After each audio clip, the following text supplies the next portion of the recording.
Марина, доброе утро. Доброе утро. Дорогие путешественники во времени и исследователи неизведанного, добро пожаловать на сеанс исследования, где в качестве инструмента мы используем регрессивный гипноз. Сегодня мы вместе приоткроем некоторые забытые, а может быть и спрятанные тайные истории. Если вы чувствуете, что ваша энергия нуждается в глубокой перезагрузке, знайте, что можем вам предложить персонализированные услуги по энергетической и эзотерической чистке, как посредством онлайн-сеансов, так и посредством фотографий. Сегодня Марина, как всегда, войдет в состояние глубокого гипноза, не зная предмета исследования. Я решу, куда мы пойдем, и она узнает все в режиме реального времени. Итак, расслабьтесь и приготовьтесь к трансцендентному путешествию. Желаем вам захватывающего просмотра.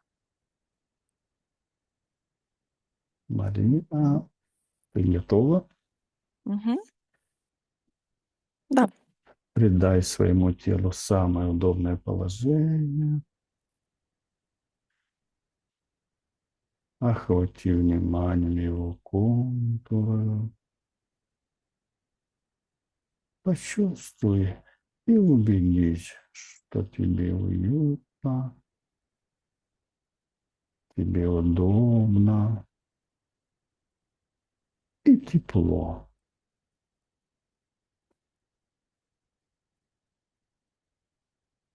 Сделай несколько глубоких вдохов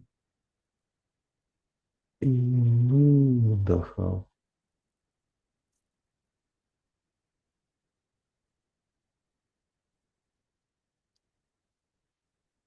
Постепенно успокаивай свое дыхание.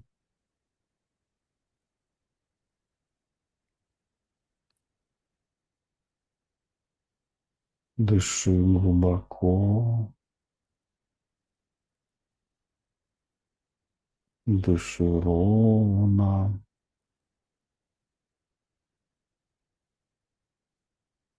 дыши размеренно, не спеша.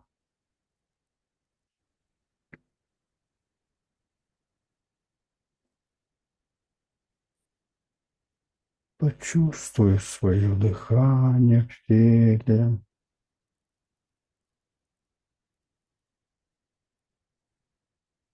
Слушай его и чувствуй, как оно наполняет тебя с каждым вдохом.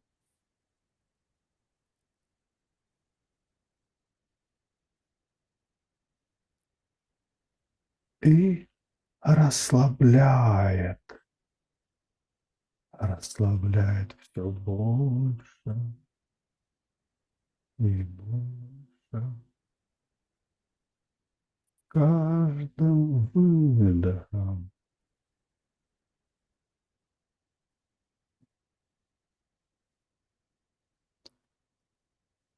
ничего не ожидай и ни о чем не думай.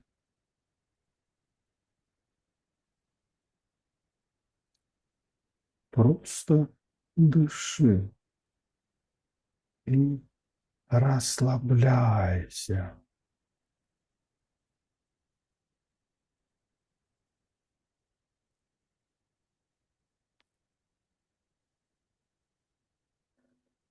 Расслабляйся, будто готовясь ко сну.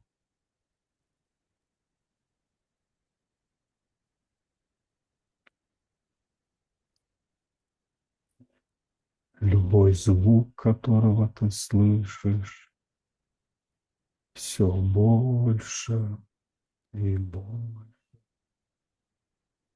отдаляет тебя от мира физического,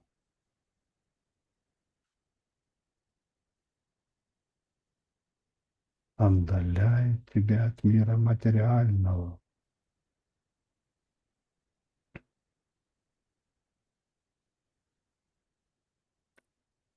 Мой мягкий и бархатистый голос приятен и ожидаю твоим подсознанием.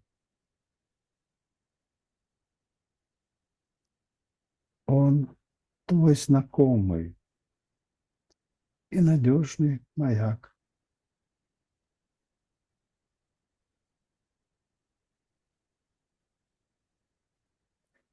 Я буду медленно отсчитывать от 5 до 1. И с каждым моим счетом, и с каждым твоим дыханием ты позволяешь себе в 2 раза больше, в 2 раза сильнее, чем ранее, расслабиться.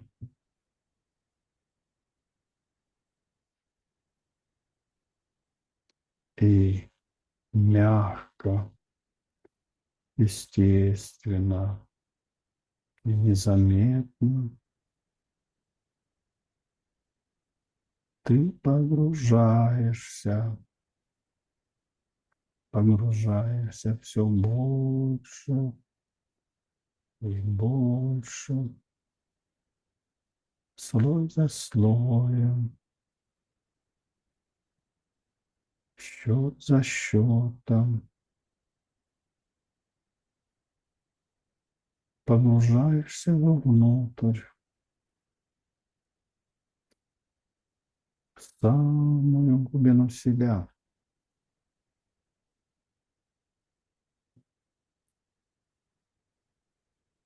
Погружаешься и спускаешься, как по ступеням, шаг за шагом, ступенька за ступенькой. При каждом вздохе, при каждом выдохе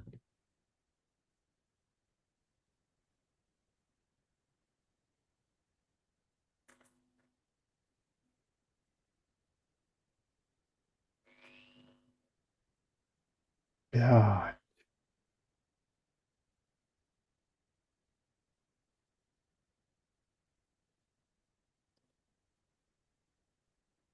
Внутренняя волна расслабления распространяется по всему твоему телу.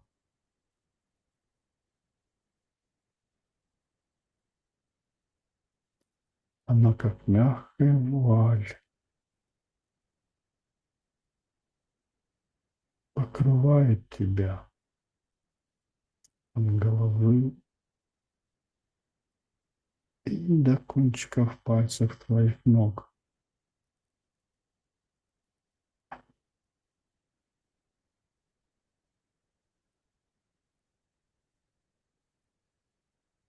'Все твои мышцы расслаблены.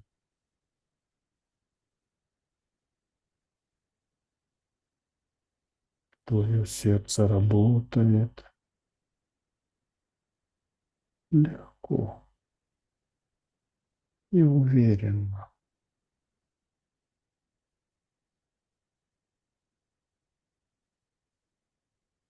И ты чувствуешь, как оно успокаивает свой вид.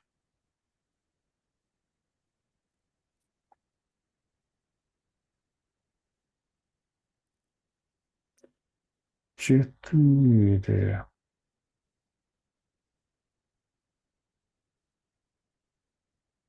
Ты погружаешься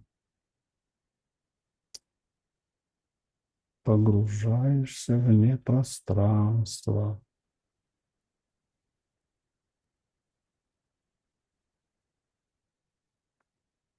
Погружаешься вне времени.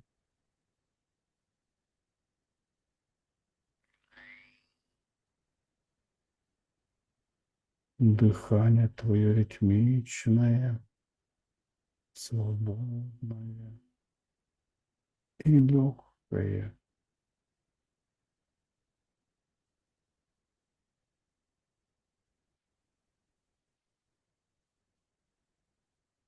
Идешь глубже. Идешь еще глубже. Внутри себя, к самой себе.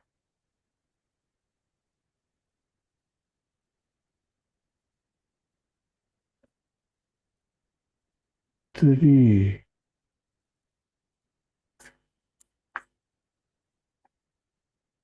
Все напряжения в твоем теле растворились и исчезли. И ты полностью расслаблена.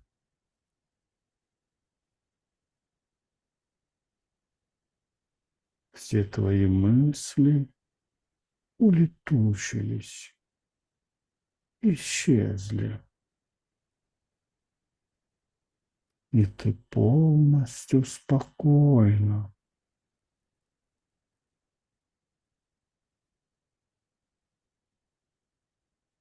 Два.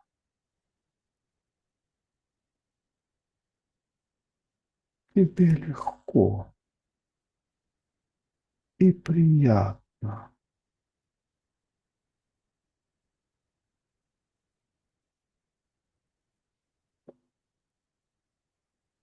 Тебе радостно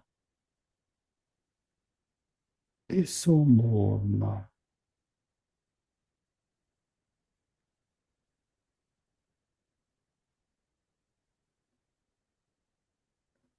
Ты у себя, ты дома. И один. Ты в гипнотическое пространство. Ты слышишь только мой голос. Он тебя расслабляет и направляет, сопровождая на протяжении всего сеанса. И больше никто и ничто не может на тебя повлиять. Ни ментально, ни эмоционально, ни энергетически. Я блокирую и удаляю все фильтры твоего восприятия, те, что были наложены извне, и те, что созданы тобой. Ты ясно визуализируешь и считываешь информацию, и четко трансформируешь ее в речевую форму и воспроизводишь ее вслух по каждому моему требованию. А теперь на счете три отключаемся от коллективного сознания. Один, два, три. И на счете три встречаемся в гипнотическое пространство. Один, два, три. Как ты находишь пространство? Нормально. Хорошо. А теперь на счете три повысим наши уровни энергии и вибрации до максимального значения. Один, два, три.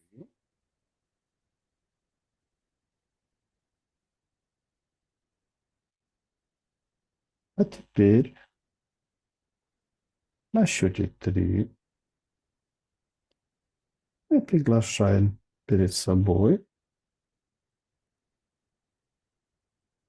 Петра Горяева. Один, два, три.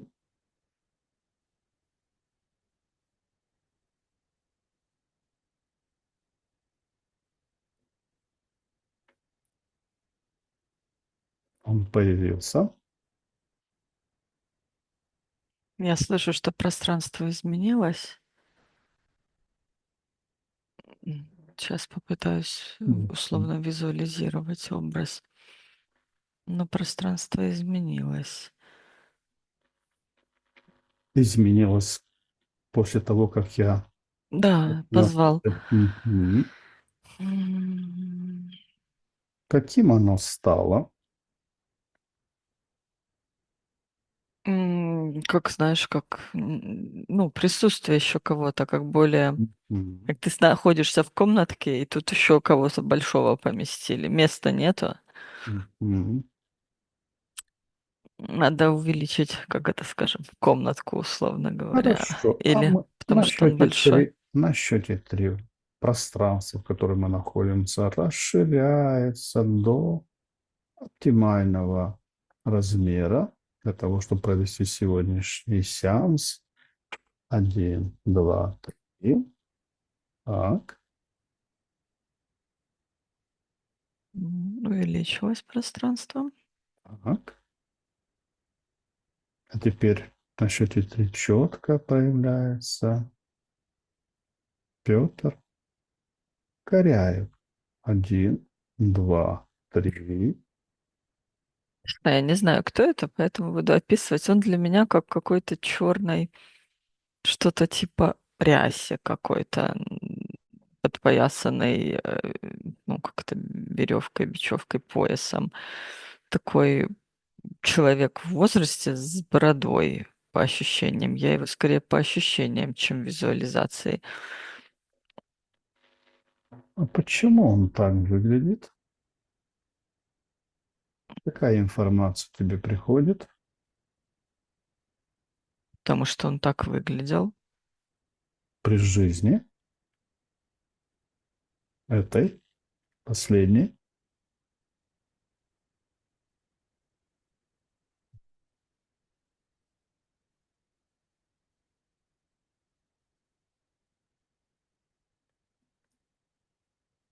Считай его ДНК на счете три.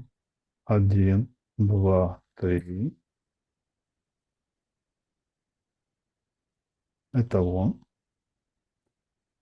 Что твоя подсознательная часть себе? Меняются образы, пока мы говорим, но они все меняются в плане не на какую-то сущность, а в плане условно его разных воплощений. Воплощением, да. Ну, то есть, Поп- когда вот мы Попроси, говорим, он там попроси, то в одном облике, то в другом. Вот попроси его сейчас он принять. выглядит как мужчина лет 60 с чем-то, Мгм. староватый, и вот с такой вот, ну, как это скажем, бороденкой, бородой, немножко сутулый, и вот в этой черном каком-то, ну, не знаю, не ряса, как это скажем, Мгм. какой-то длинная рубаха, что-то вот такое. Говорит, что это он. А может быть, это академическое какое-то одеяние? Я не знаю, кто Вот это, смотри, поэтому я не знаю. это очень хорошо, что ты не знаешь, что это такое. Хорошо.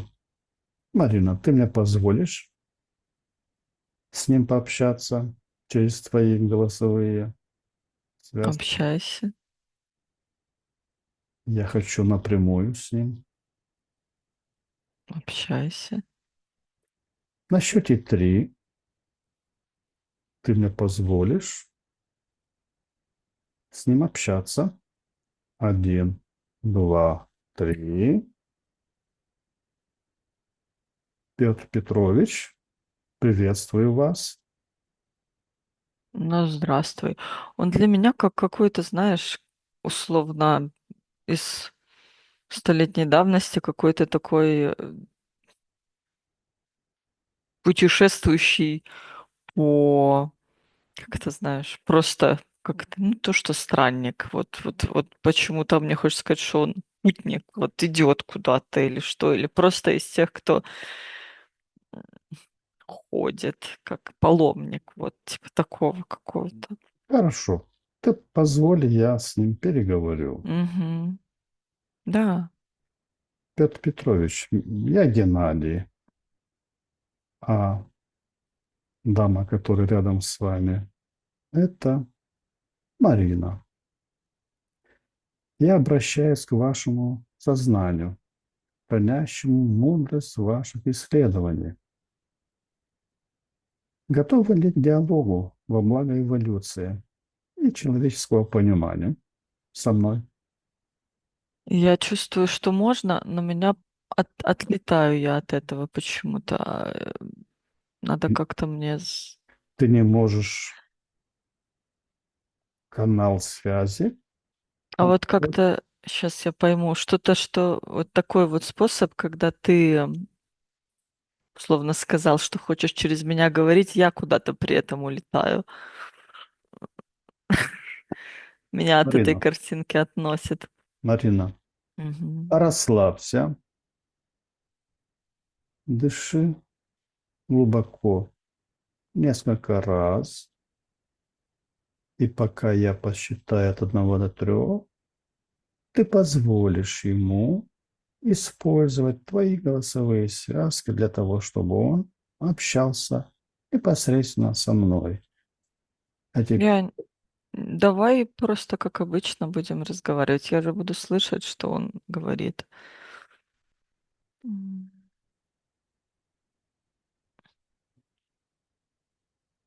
Просто задавай вопросы, я буду рядом и передавать. Марина, ты меня уговариваешь? Нет, я говорю, что мне так Или комфортнее. Ладно, хорошо. Петр Петрович, с какой основной целью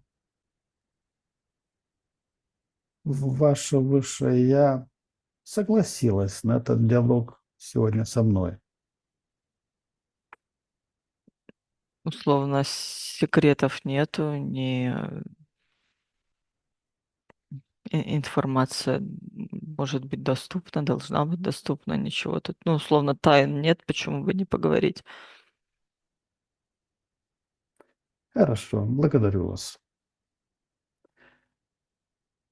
Петр Петрович, вернитесь в тот самый первый ключевой момент, когда к вам пришло принципиальное понимание, что генетический код – это не просто биохимический текст, а волновая лингвистическая структура. Опишите, пожалуйста, это переживание. А он работал с какими-то устройствами, условно, в лаборатории своей.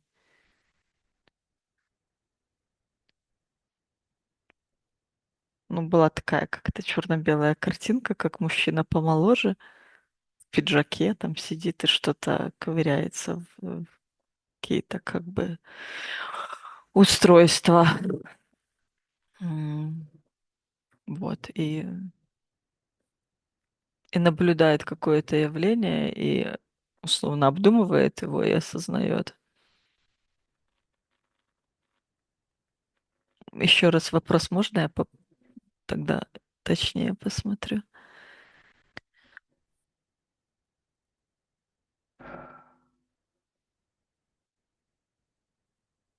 Когда вам пришло, когда ему пришло принципиальное понимание, что генетический код – это не просто биохимический текст, а волновая лингвистическая структура,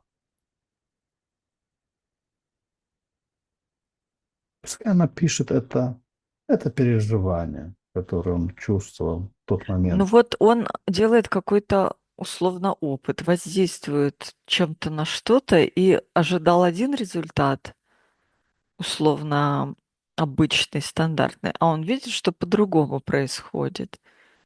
И типа задумывается, и вау, и ух ты, ну вот такое вот. И условно где-то чувствовал, что должно быть по-другому. И вот он именно вот это по-другому и наблюдает. И, ну, как-то скажем, приятное удивление, такое чувство. и азарт, и любопытство. Он чем-то воздействует на что-то, А как будто посмотри, лучом каким-то пытается воздействовать, и под микроскопом что-то а смотрит. что за луч? Посмотри. Но это какой-то как щуп, и там А посмотри, какого цвета этот луч?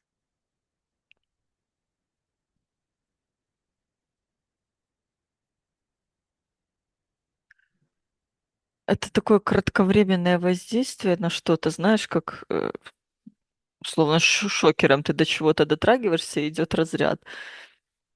И здесь тоже, только здесь не электрическая природа, в смысле не 220 передается вольт. То есть не... Он что-то дотрагивается и или нажимает, может, на кнопочку, и передается вот это вот какое-то... Это лазерный луч? Нет, тут какая-то другая. Лазер тоньше. Еще тогда типа не было, ну, такой тонкий луч, который сейчас в Мгм. лазерах. Это меньше, как это скажем, большая длина волны, чем у лазера. Больше. То есть, Тогда, для начала, когда он первый раз это обнаружил, у него не было тонкого лазерного луча, скажем. Это что-то мгм. большей длиной волны. Он воздействует на какую-то живую А спроси у клетку, него. типа, знаешь, как на кожу или на что-то. Ну, в смысле, как вот мы луховую шелуху сдираем, так вот Мгм. он условно кусок кожи какой-то где-то содранный, и вот под микроскопом смотрит, или, ну, какой-то кусочек органической ткани на него воздействует этим лучом и наблюдает другой эффект, нежели ожидал, условно, по классическому сценарию. И ожидает, увидит что-то другое, и вот. А спроси его, какой, Они какой, ожили клетки под воздействием этого луча. какое открытие в смежной области науки стало главным катализатором, подтвердившим его правоту?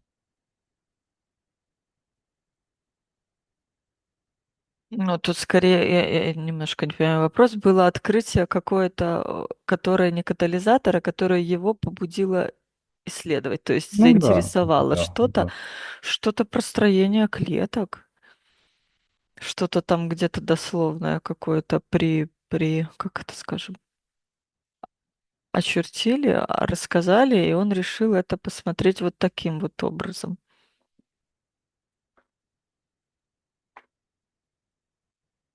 И он решил посмотреть это вот, ну, с воздействием этого луча.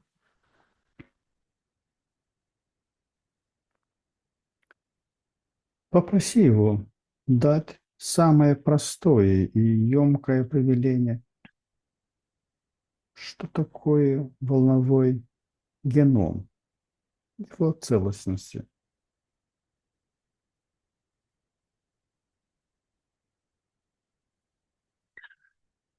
Тут как будто два разных понятия в твоем вопросе. Можно еще раз волновой геном, а потом что ты сказал? Целостность? В То его есть, целостности, что такое что является волновым геномом? Самое простое и емкое определение.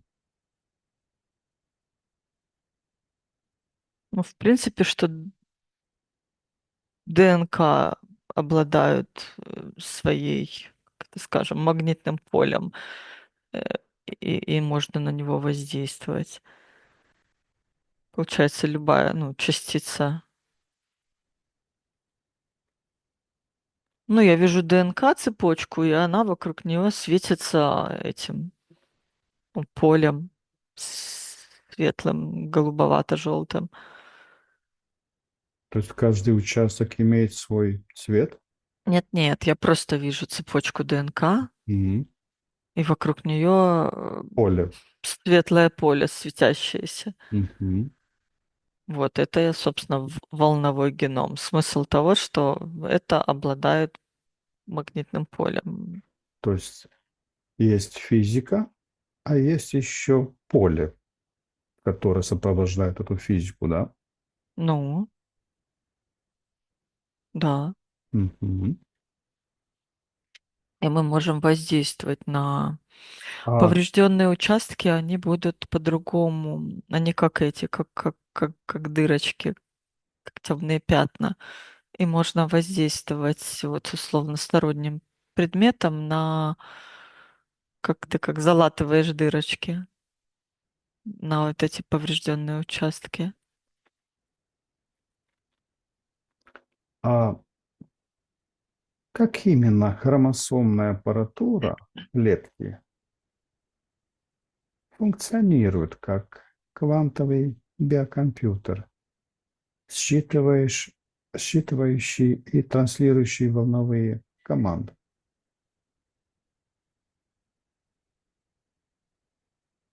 Хорошо, еще раз, пожалуйста. Как именно хромосомная аппаратура клетки функционирует как квантовый биокомпьютер, считывающий и транслирующий волновые команды?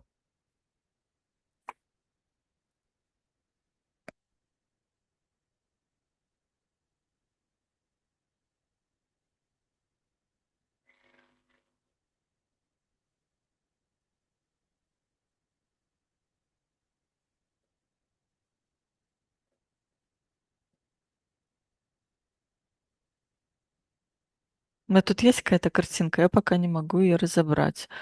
Можно будет более, как это скажем, для меня, чтобы я понимала это все. Я вижу пока на темном фоне просто, как это скажем, стандартные картинки хромосом. И они такого света, и я не могу понять, что это значит.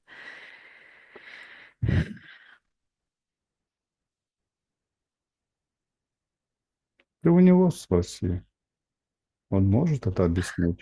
Хорошо, ты можешь дать мне команду, чтобы я четко, как это Хорошо. скажем, воспринимала и Три, понимала? на счете три тебе четко будет показано, как функционирует клетка во всей своей структуре. Один, два, три. Вот хромосомная вот эта составляющая, как она воздействует, как она считывает, как она транслирует команды, собирает, обрабатывает и воздействует, транслирует команды на саму клетку.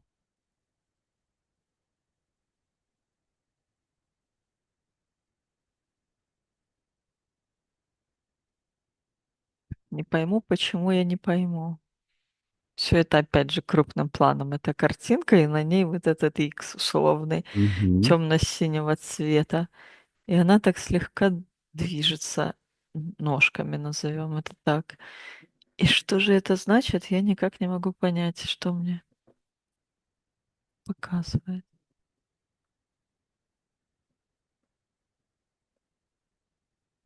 Никакой информации не идет. Почему ты не говоришь?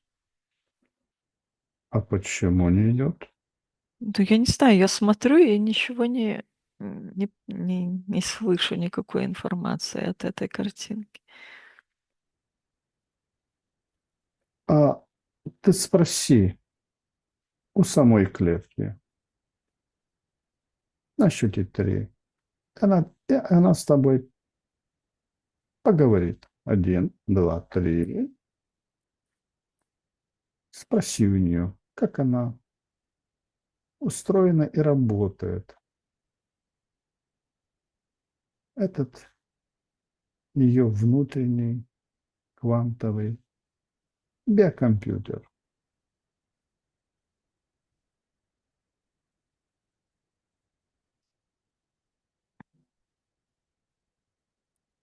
М, Хорошо. Ну, то есть я сейчас ближе в клетку. Это только Мгм. вопрос какой-то условно не конкретный. Мы любую клетку сейчас можем рассмотреть, правильно? Абсолютно. Абсолютно. Та клетка, которая хочет с тобой общаться. Мгм. Наверное, она никогда напрямую с человеком не общалась таким образом. Ах, ну, я сейчас просто смотрю условно на такую вот Мгм. прямоугольную клеточку. Здесь четко обращает на себя внимание это ядро. Мгм.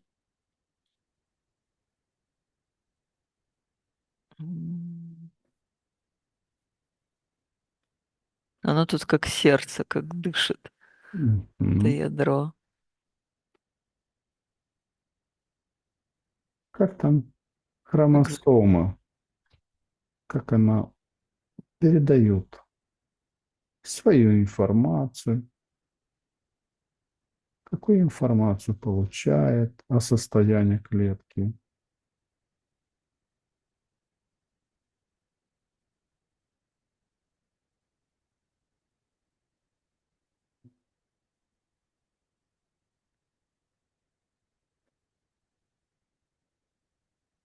как они общаются, через какие импульсы, это полевые импульсы, или это какие-то электрические импульсы, или какие-то импульсы другой природы.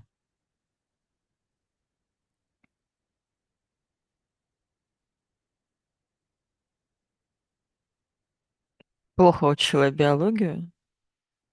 А не Я. нужно знать В смысле, я биологию. структуру не могу разобрать.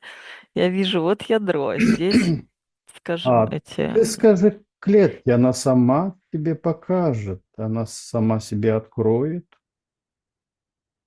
и покажет.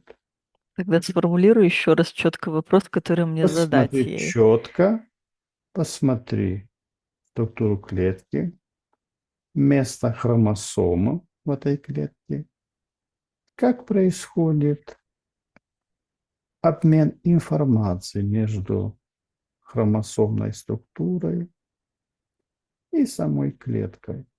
Я почему-то вижу какие-то частицы, плавающие условно вокруг этого ядра, и как бы собирающие условно информацию. И куда Ты эта информация попадает?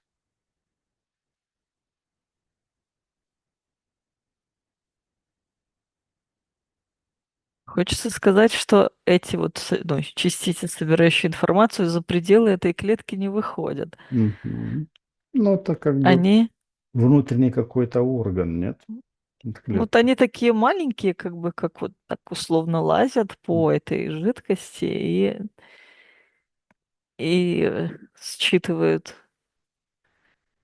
что к чему, куда информация передает. Импульсы, они ядру этому передают информацию. Импульсы такие, как посылают друг другу вот эти частицы считывающие, ядру передают информацию. Они соприкасаются с хромосомами. М-м-м-м-м. Что-что? Они соприкасаются с хромосомами.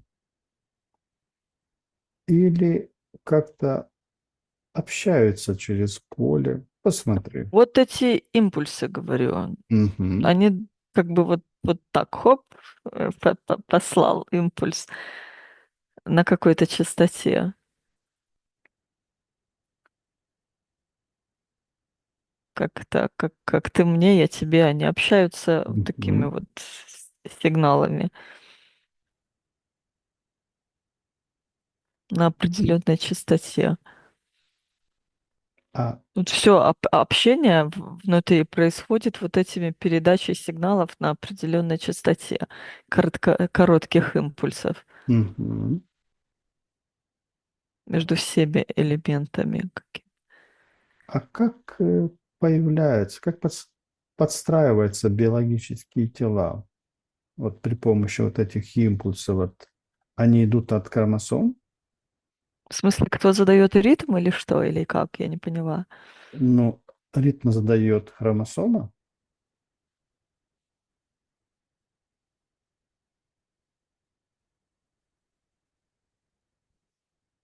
Ну, не знаю, пока каждая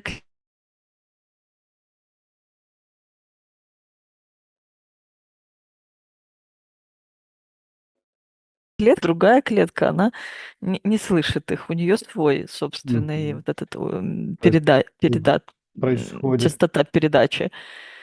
происходит. Внутри клетки Мгм. каждая собственная частота передачи этих сообщений друг другу, чтобы общаться частичкам. А от хромосомы между собой из соседних клеток как-то общаются? Так, давай так посмотрим, как общаются между собой соседние клетки. Да. Они в тесном контакте, их между, Оболочки, да? да, и там вот такие вот ворсинки Мгм. между клеточками, и они вот так вот общаются. Мгм. Вот тут вот передача информации Мгм. происходит в момент соприкосновения. Они уже не на частотах, условно, а на физике взаимодействуют. То есть уже на каких-то многоканальных этих Вот, физических. вот в момент соединения этих ворсинок происходит обмен данными. А каков принцип этих данных? Это двоичные какие-то коды или какие-то аналоговые Электрические сигналы. электрические сигналы? Ну, в смысле, Но это значение, вот, ну, не хочешь сказать, физика, электрические сигналы, да. физика, То есть как но бы аналоговая передача информации. Тут мы беспроводную наблюдали, а тут уже чисто соприкасающая какая-то система передачи, да? мгм. Э, И оно вот, ну, уровень напряжения какой-то определенный, или там тока передает. Аналоговый чистый сигнал между клеточками. Хорошо. А в чем заключается фундаментальное сходство между человеческой речью и структурой ДНК? Человеческой речью и Мгм. структурой ДНК. Да. Сходство.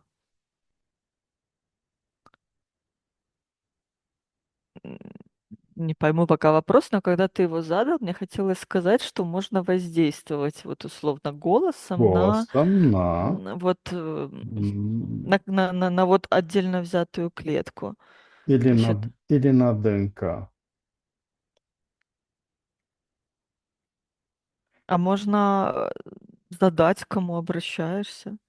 То есть чисто направлять, то есть Ну, в смысле, голосом. можно сказать условно, ну, как-то сейчас надо посмотреть, что можно выбрать, на кого ты будешь воздействовать, собственно, То есть кем общаться будешь, да? типа того, на кого воздействовать. Можно группу выбрать клеток какого-то органа поврежденного, Мгм. например, и на него воздействовать.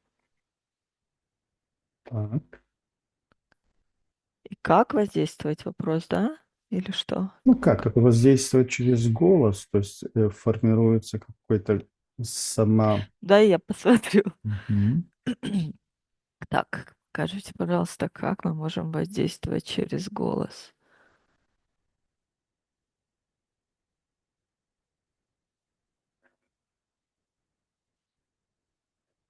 А мне тут важно тембр даже голоса, То есть какая тональность.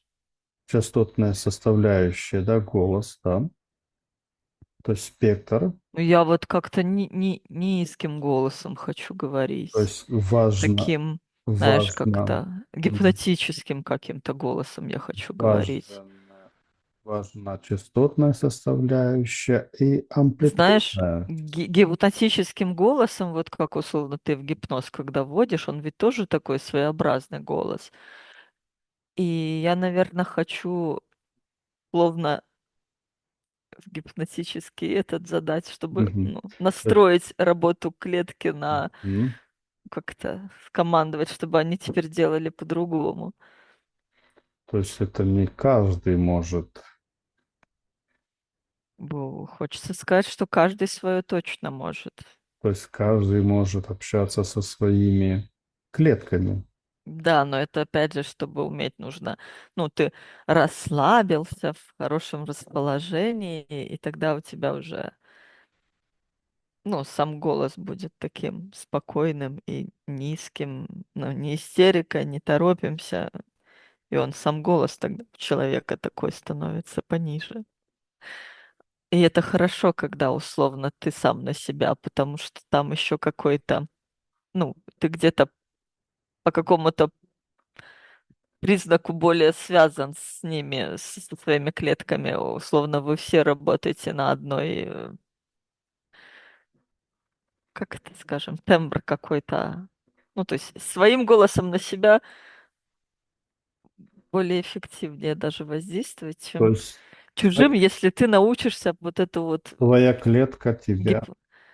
знает, понимает Мы и изначально в воспринимает. одном каком-то диапазоне где-то работаем, поэтому М, просто надо попасть в этот диапазон командный. диапазон. Мгм. И как работает принцип генограмматики? Существует ли в ДНК универсальные правила, подобные Язык как слово? какой-то есть. Извините, что перебиваю. Мгм. Язык, знаешь, как команды управления, хочется сказать, существуют. Ну, знаешь, как кодировки словесные, по которым можно вот делать то самое управление клеткой. Мгм. Они какие-то, ну вот мне слова идут, такие простые слова, условно в обиходе, вот эти короткие фразы, типа там, не знаю, стой, там, замри, работай. И хочется сказать, что на английском они тоже будут звучать, скажем, э, работать эффективно, условно, каждого свой, ну, как это скажем, потому что распознавание будет происходить этой команды. М, Ну, то есть если ты думаешь на английском, ты можешь использовать английский. Если ты думаешь на русском, используй русский. Это не проблема или какой-то другой язык. Но Но вот эти команды существуют, по которым они такие какие-то коротенькие, по которым можно а, вот эту клетку говорить ей, что делать. мгм.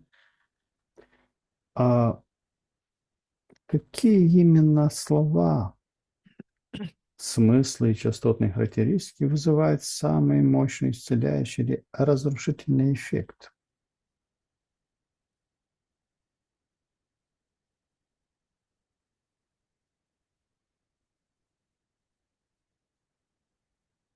Мне кажется, это точно такие же условно слова, такие же, как и в жизни были бы. Ну, то есть умри — это Остановка. плохое слово, да, назовем Мгм. это так, а там типа светись, возрадуйся, люби. Это возбуждает, ну, свечение, как бы скажем, радость и пробуждение.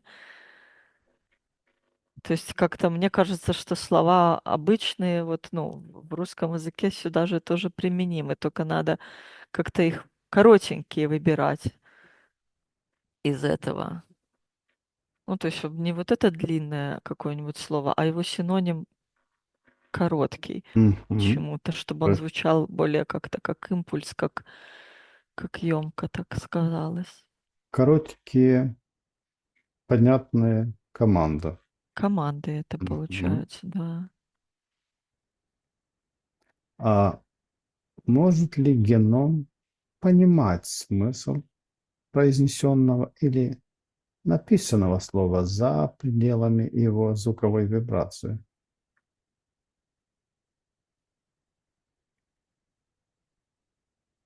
А, Понимать написанное.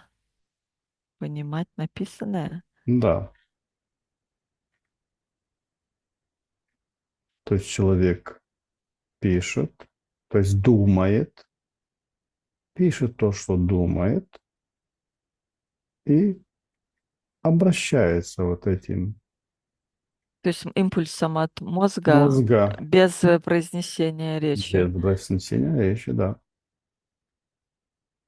Мне как будто бы тяжелее ну, это сделать. Оно по каким-то другим идет не так, как условно то было прямое воздействие, прям вот, ну не знаю, как ты наклонился и орешь прямо на орган, там, на Мгм. что-то.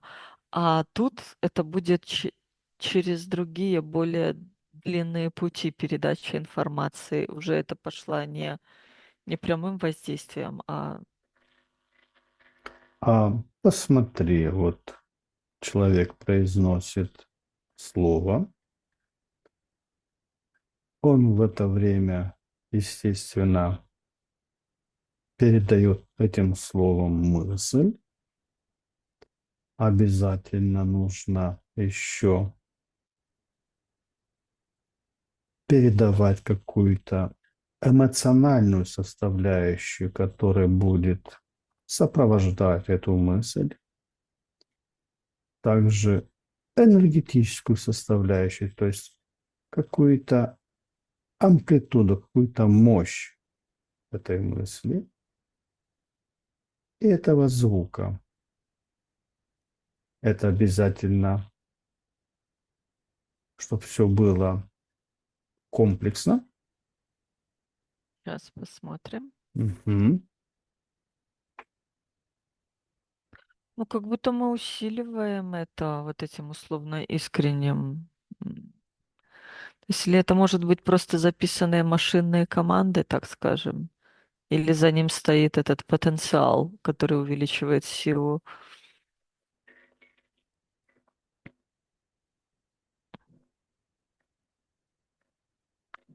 Хочется сказать, что работает и так, но с потенциалом эффективнее. Мгм. Как бы вот, ну, эффективнее.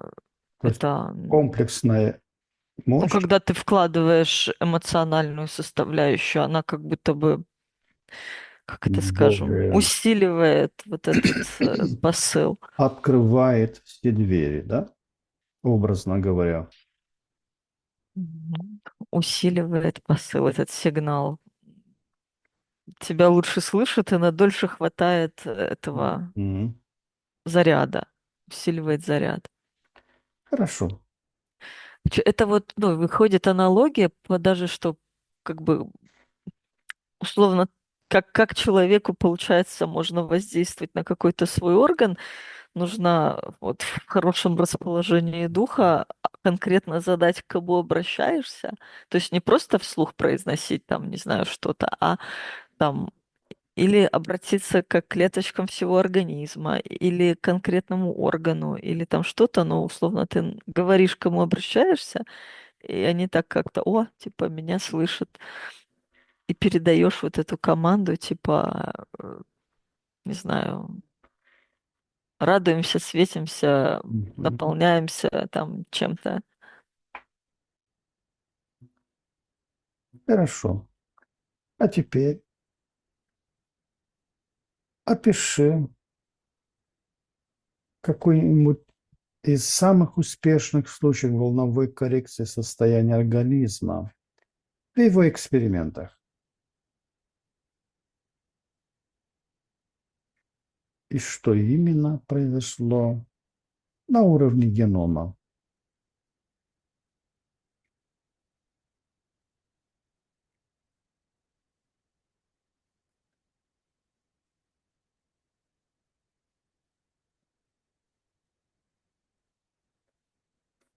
Хоть мы с тобой говорили про вот это вот условное лечение голосом, но я все равно вижу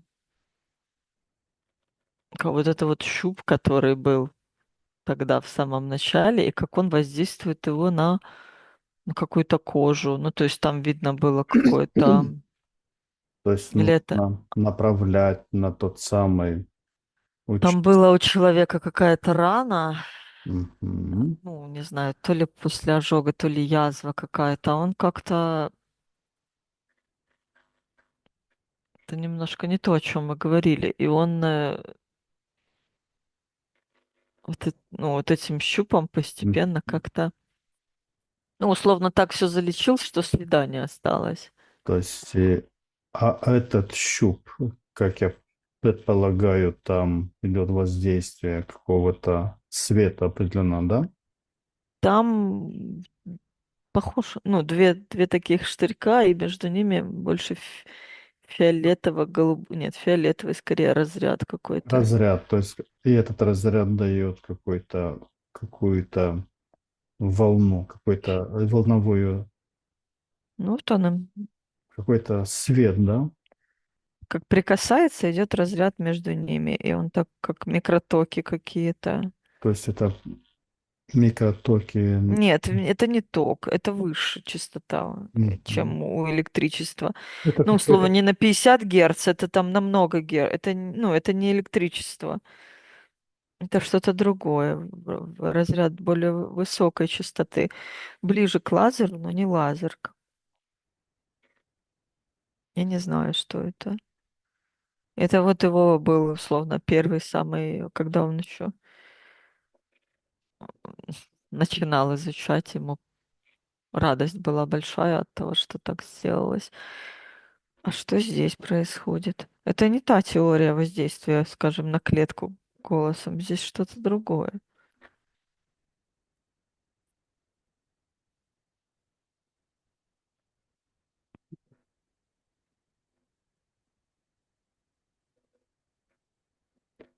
как и голос. Скажем, про голос это уже намного позже родилось, что условно можно не только вот так вот устройствами, а даже и голосом. Это То где-то в есть самом конце уже была что тема. голос, что устройство, все равно оно какое-то волновое Да-да-да. воздействие. Это вот Это просто воздействие на кожу было в самом начале мгм. его карьеры, скажем так, а там чуть ли не через 15 лет или что до него дошло, что и так, а то и 20 можно воздействовать.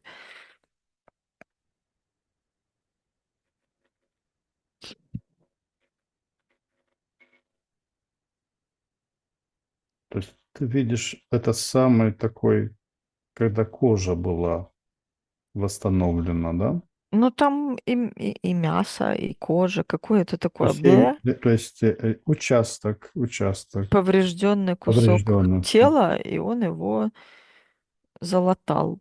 золотал.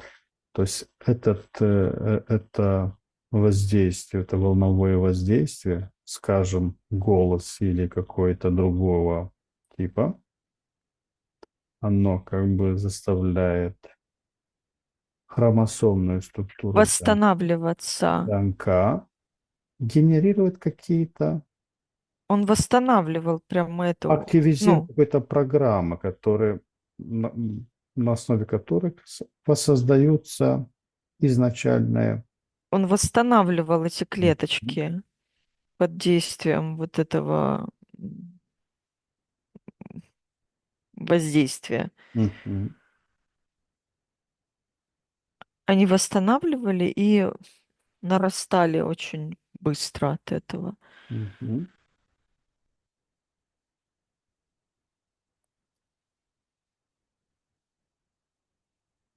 Хорошо. А Мне интересно просто, куда он воздействует и как, и почему. Знаешь, сейчас, конечно, так, он как будто бы, ну или это совсем уже фантастика, он как будто бы, ну, условно, память у, у тела есть, что должно быть, и он вот воздействует постепенно, ну, на, назовем это, почти пустое пространство рядом с готовой кожей, и она вот как-то так вот восстанавливается. То есть как-то с учетом еще вообще памяти, как это скажем, образа этого. А, То есть есть какая-то структура полевая, да, Память тела, да. Как и должно быть, что должно было быть на этом месте. Ну, условно, оторви кожу, м, но, а на каком-то там тонком плане она есть в полях. то И есть, он воздействует постепенно на эти клеточки, и она наращивается, как бы скажем, начинает снова работать. то есть они наращиваются от тех здоровых участков. Рядышком Мгм, постепенно мгм. прирастает. То есть каждый участок имеет информацию о том, что должно быть рядом, да? Что должно Это быть. есть информация. Он их вот То этим есть каждый луч кирпичик знает о соседях точно. о соседях. И так пока, то есть вся структура воссоздается. И Он эти... вот эту клеточку на вот этом поле, Мгм, как бы как кардиостимулятор, как мгм, типа пуф, ну, вот мгм. этим током, не Воздействует. током, будет, просыпает и условно заставляет начать работать так, как она должна начать работать, Мгм. так как она должна, в принципе, работать. И она как бы очухивается и начинает быть собой. То есть, посмотри, энергетически подпитка, как происходит. Не поняла вопрос. То есть, ну, на тонком Энер- плане уже она и так есть. Это у нас на физике Есть. отодрали Ага. кусок кожи. Мгм, А на мгм. тонком плане это и Как так бы структура сохранилась. есть, да. И он Астральная, ментальная, вся составляющая есть. То есть не это как... все, они немножко повреждены. Вот условно, если я наблюдаю на руке, не знаю, отсутствующий кусок мяса, Мгм. то оно как при болезни вот эти ну, пятна, то есть поле есть, но оно там Мгм. затемнение, То есть повреждение, физики нету, но физики нету. А на тонком плане поле это есть, но оно повреждено тоже, поэтому можно посмотреть, что там что-то не так. хорошо. А посмотри, можно ли при помощи волновых технологий перезаписывать патологические программы, унаследованные или приобретенные?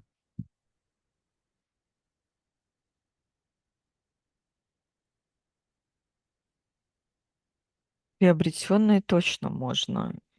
Вот я, в смысле, как лечение, я вижу как-то эту родинку на коже, и от нее идет это как там, ну, нехорошее пятно,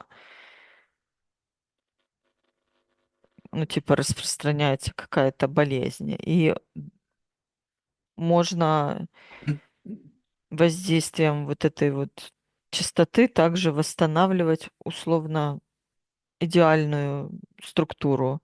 То есть приобретенные точно можно, которых не было от рождения. Знаешь, что еще хочется сказать? Что вот на кожу-то мы условно щупом можем воздействовать, Да, а на внутренние органы там или на какие-то свои, не знаю, процессы кроветворения или чего-то, куда ты этим щупом не доберешься, вот там вот тогда, этот голос как бы да. подходит. Мгм. И можно, наверное, четко адресовать, да? Да, обязательно адресовать, Мгм. Эй, кому ты там, обращаешься. в печени, обращаясь к Как-то тебе, все да? очень просто, типа печень, да. Да. Обращаюсь к себе, она даже отзывается как-то, типа, я тут. Мгм. И дальше ты ей командуешь, беседуешь, вот так вот. Так, что вопрос был насчет неприобретенных, а Еще, врожденных? да. Врожденных каких-то То есть перезаписывать какие-то патологические программы, которые были наследованные или приобретенные. приобретенные, я уже сказала, точно Да. можно. А вот смотри, унаследованные. Есть какая-то патология унаследована. И можно ли ее А здесь я залезла опять в цепочку, в Мгм, мгм, ДНК цепочку. И, и там можно что-то фиксить, мгм. но это как будто человек должен, ну, условно, сам в свое залезать. Для этого ему нужно обладать уже неким уровнем, ну, понимания процессов и уметь там, скажем, медитировать и расслабляться, и, ну, Нужно определенное состояние сознания для этого. до знания, просто знание того, что Нет, этот я процесс имею в возможен. виду, Ну не, как не, вот он, я ну не имею будет в же виду, он, сидя в троллейбусе, ну дай-ка я по...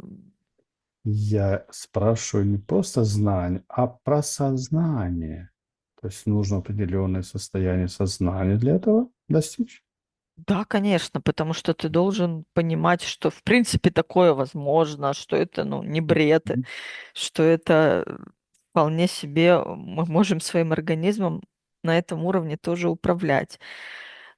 Но вот, и, короче, я вижу эту цепочку, ой, такая красивенькая, светится разными сине-синими, красными, и можно там что-то себе чинить. Но, опять же, нужно договариваться как-то с...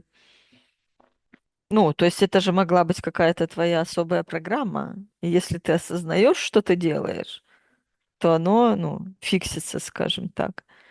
Если ты там договорился, типа, словно я все понял, не хочу больше, чтобы у меня был этот Мгм. недуг, давайте я его пофиксю, то я бы сказала, что мы можем вмешаться в вот в физику на таком уровне и починить себе какие-то там гены.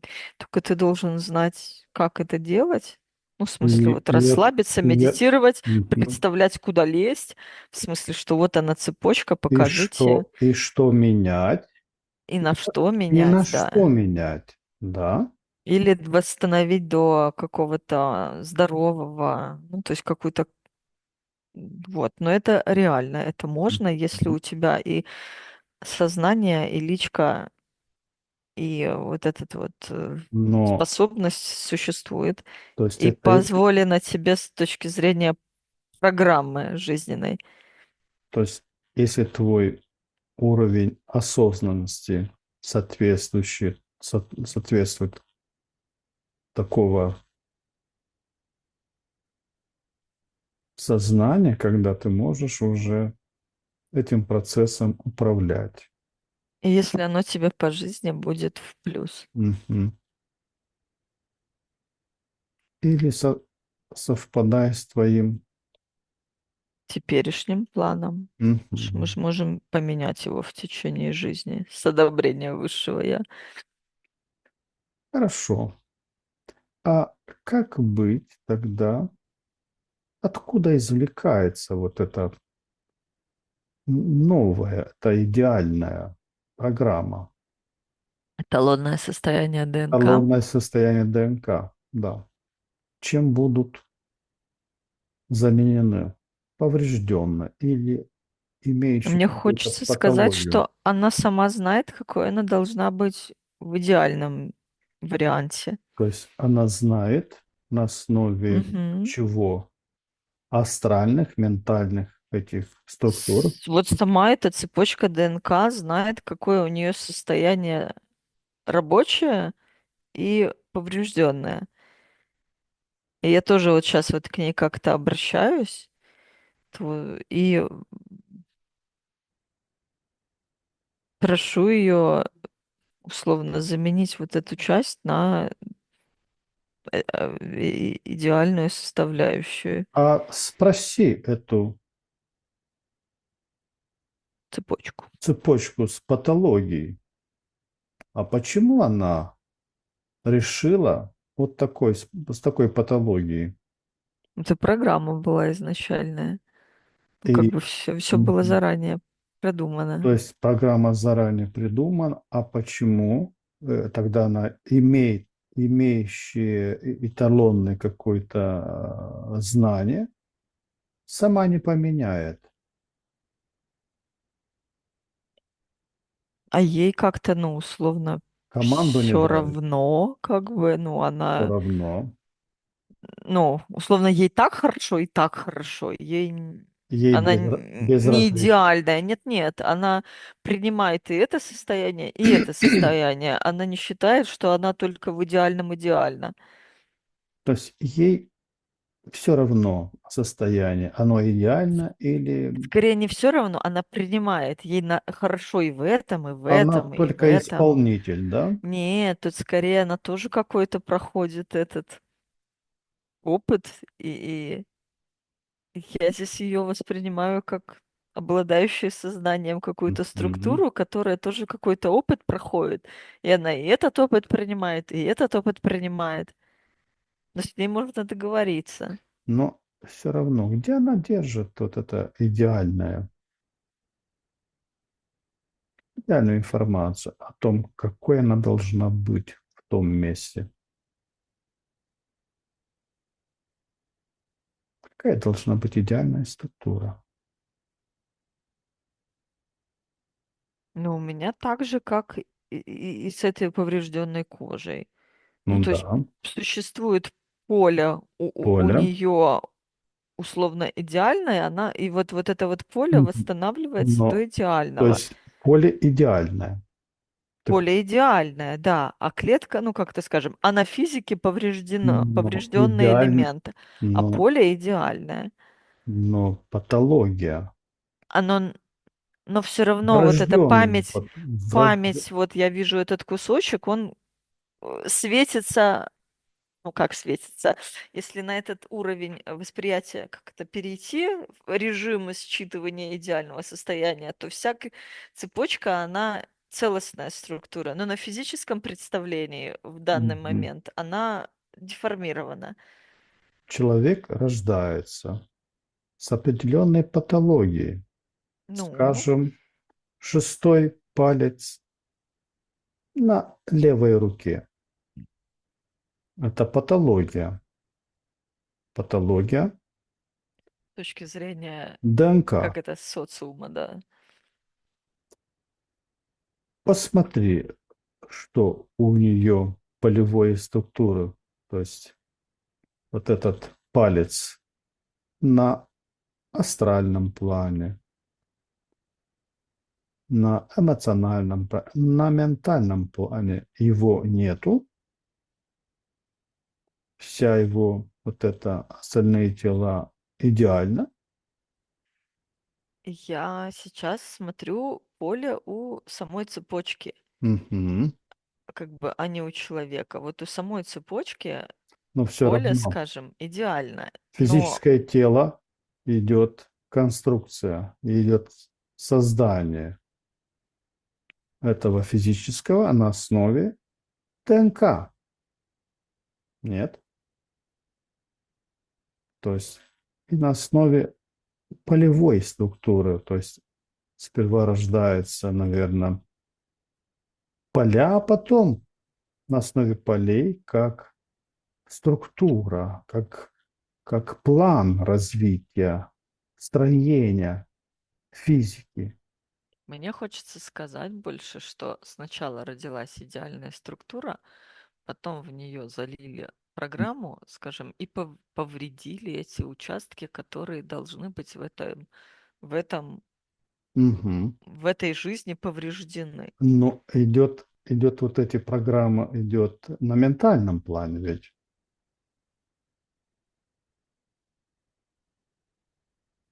Ну, по ДНК повреждено-то на физическом плане. Я вижу эти просто вот у меня идеальная цепочка, и Мгм. тут черненькая, ну, как грязная, Мгм. замазанная грязью элемент, тут замазанный грязью элемент.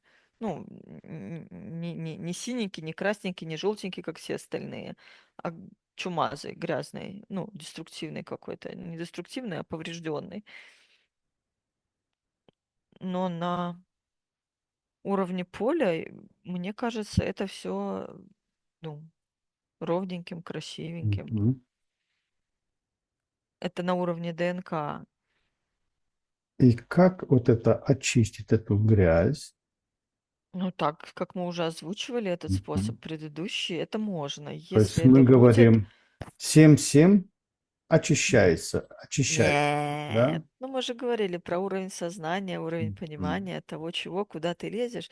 И если это будет условно э, То есть ты, если у не со тебя... стороны твоей личности нарушение свободы воли твоего духа Мгм. прожить, то есть не из эго ты пойдешь, и сейчас я вам здесь все починю, Мгм. сделаю, я должен быть там, не знаю, красивый и классный или что-то такое. А если из любви, то есть, ну, с уровня понимания, осознанности, а не эго, то это можно изменить, и от этого поменяется и физика.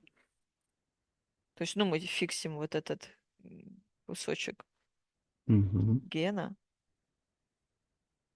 Мне хочется сказать, что все равно на уровне поля вот этой цепочки оно цельное, оно идеальное. А уже потом что-то подмазано условно, и оно будет на общем поле человека какой-то, как это скажем, поле все равно будет классным, но поврежденным. То есть оно все равно будет, ну, вокруг, но оно будет замутненное, за там это в больном каком-то органе. Ну, то есть, условно, если у тебя печень болит, она же все равно существует и фонит, но только Мгм. она замутнена будет на общей картинке. Я надеюсь, что-то я говорю. Мгм. Ты Насколько понимаешь. эффективно можно использовать направленные волновые воздействия для регенерации поврежденных тканей и органов? Вот, в той картинке было видно, что четко можно Четко, да? использовать. Ну, вот он на моих глазах за несколько сеансов, там, за какой-то промежуток времени залепил вот эту рваную рану. А есть какой-то главный ограничивающий фактор, который Лю- помешал массовому внедрению люди и этих их неверие. Мгм, методик в неверие. медицину? Неверие, что это все шарлатанство, что такое Мгм, мгм, невозможно, мгм. что это бред. Даже когда условно человека приводишь, и он говорит, все равно У это него подстава, это выросла нога, неправда. которая и отсутствовала, а ему все равно не верят, да? Ну, нога, по-моему, ногу он не пробовал. Но вот эти кожные повреждения, даже когда они были зафиксированы до и после, Мгм. или внутренних органов вылечивания, они все равно считали, что это подстава. Это фактор является техническим, еще социальный, Ну, политический социальным. и Социальным политический. однозначно. Политическим ли? Мне больше фонит вот социальным.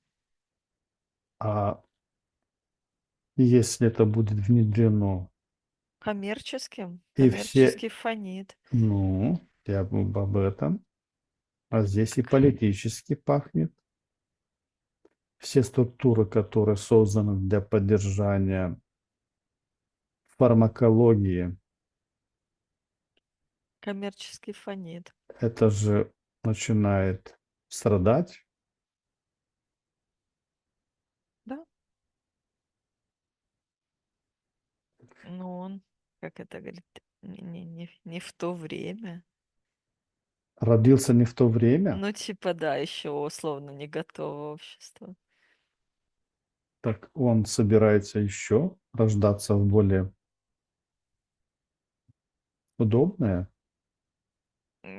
Пока такого, ну, типа, вот так вот, ну, типа, не думал об этом. Но он сказал, такая не в то время, хотя бы на 70 бы лет Мгм. позже, вот так вот сказал. Типа, не знаю, ну, в смысле, насчет еще. Мгм. А является ли волновой геном индивидуальным полем или частью единого информационного поля Земли? или Вселенной.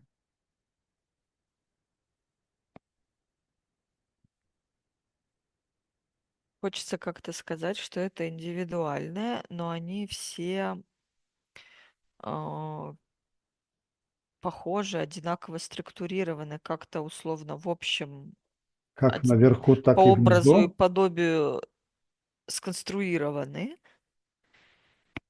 Сейчас еще раз. Еще раз задать вопрос. Ну, можешь, да. Является ли волновой геном индивидуальным полем или частью единого информационного поля планеты или Вселенной? Это идет по аналогии, что вот каждая клетка, она же все-таки индивидуальная конструкция, так же, как каждый человек индивидуальный, внутри у него там, ну, как-то работает он весь на своей собственной частоте, это Мгм. все. Но вместе они, во-первых, сконструированы все одинаковым способом, и вместе все составляют весь какой-то этот частотный заряд. Ну, то есть единый тоже какой-то элемент структурный, Ну, сам который... геном, он имеет связь со всем полем человека. А давай посмотрим лучше, как общается геном конкретного Хорошо. человека Тебе, с тебе помочь? геномом... Да-да, с геномом чего? Вот интересно, На с чем? счете Тут три. как-то, слушай, не совсем человечеством. Здесь хочется выбрать какую-то Давай элемент исходим его. из с малого и направимся к более великому, хорошо? Угу, На угу. счете три ты посмотришь, как волновой геном общается с полем самого человека. Один, два, три. Но в этой постановке вопроса я бы сказала, что он задает. То есть капля в одном стакане с водой общается со всем содержимым, да?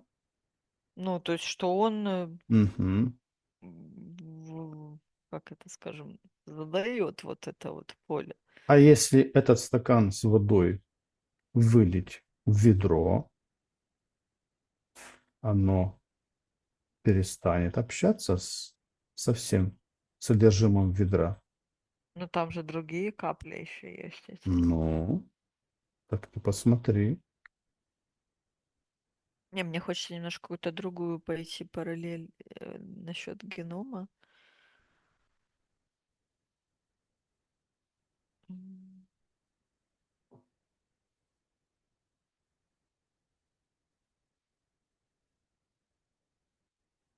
Я как будто вот выделяю условно генотипически схожих людей по генам, ну, как бы скажем, Генетически идентичных, да?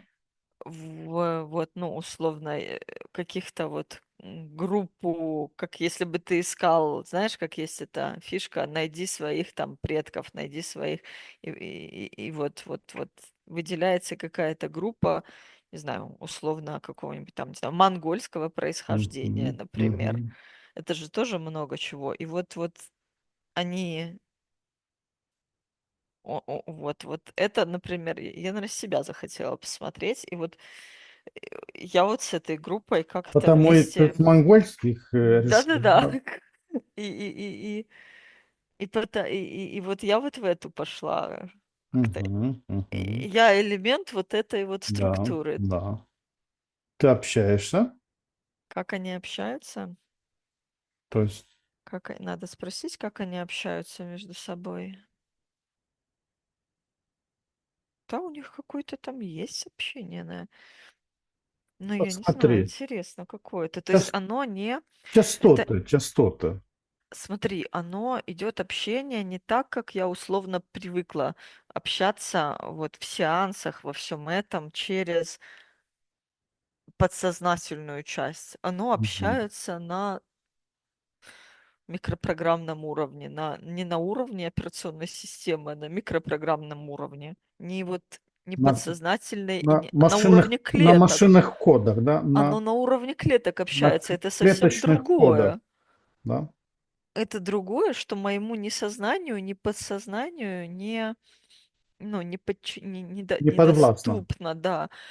Так же, как и я ведь не условно не то, что моему и сознанию, и подсознанию недоступно влезть в работу клетки, но я с ней договариваюсь.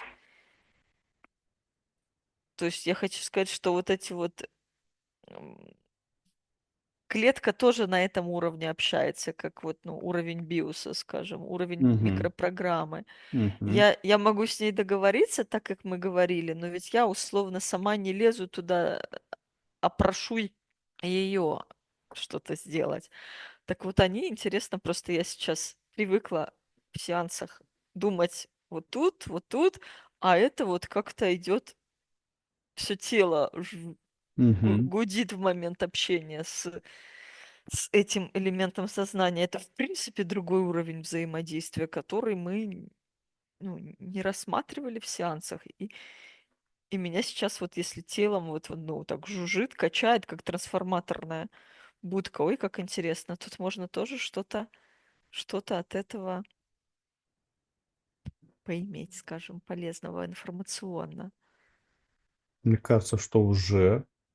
Да, но я, скажем, никогда руками это не трогала. Как-то оно так забавно. Оно вот этими вот импульсами, о которых я говорила, они вот так Мгм. вот все и такими дерганными импульсами общаются. То есть важно вот эта частотная возбуждающая составляющая, да?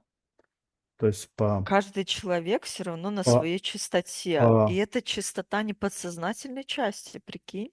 То есть, ну, не то, что мы говорим, когда мы в сеансе там повысим свои частоты или какие-то наши эмоции на определенных частотах. Это совсем не те частоты. Это другой частотный диапазон. Вот этих импульсов, он более низкий, что ли. то есть важен здесь низкий голос.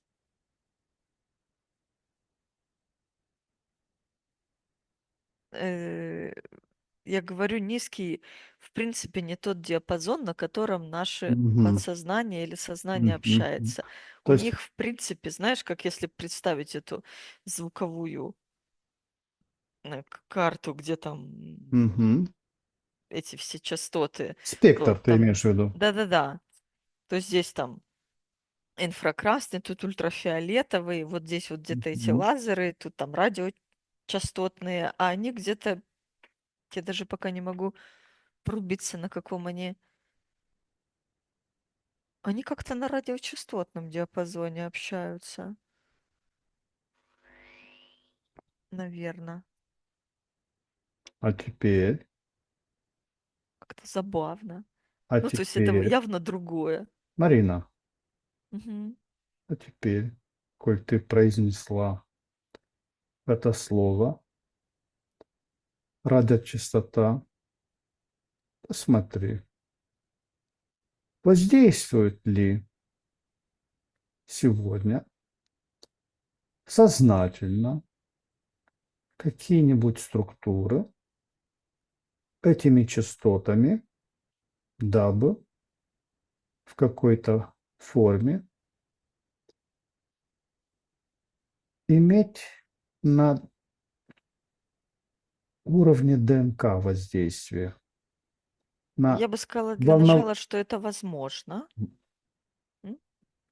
Ну, ты уже сказала, Мгм.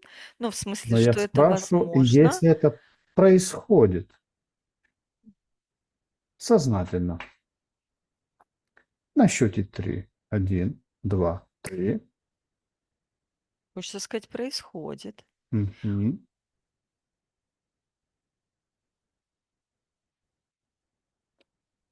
Оно как воздействие идет? Оно, э,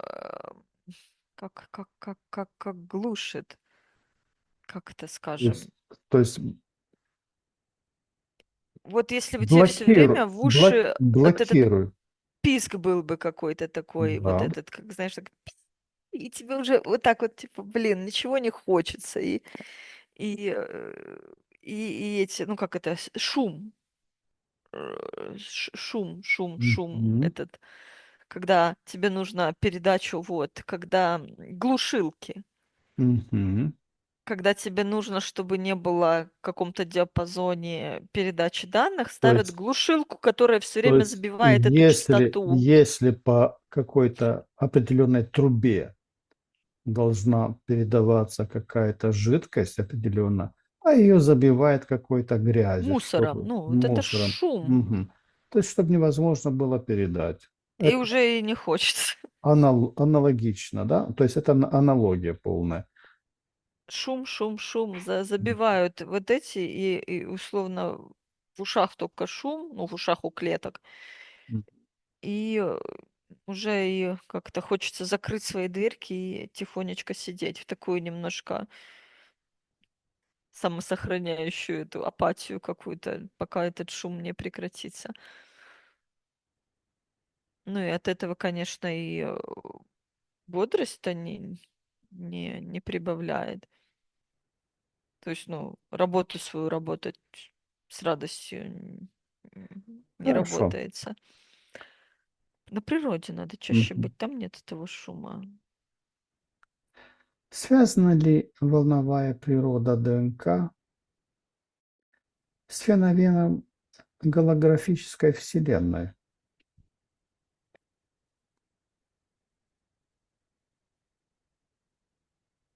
Но я сразу представила, что вот это, скажем, то полевой структуры, которые я наблюдала, если вот убрать вот эту физику, останется вот эти, ну, и то, что я говорила, когда вот, что, например, цепочка ДНК, у нее свое поле или там что-то, вот, ну, убери физику отсюда, останется вот этот Мгм. корпус из полей. Вот же оно и То есть, есть это голограмма. является ли каждый геном голограммой целого?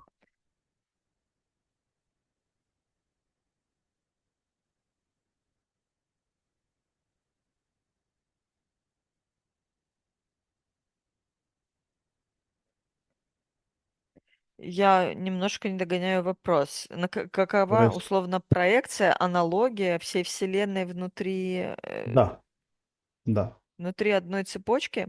да. То есть в одном геноме есть ли проекция всего, голограмма всего, целого.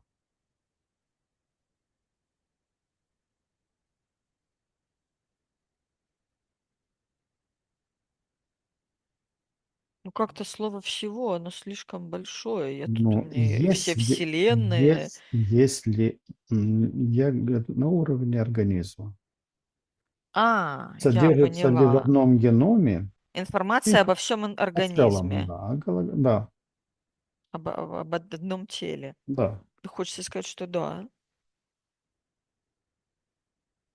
А те- Да. Как? а теперь от- Восстанавливать от- можно можно. информацию. Из одного Мгм, мы берем мгм, э, мгм, всего человечка рисуем. да.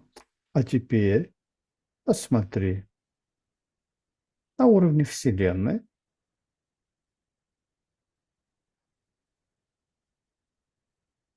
Что? если в каждом геноме голограмма целой Вселенной.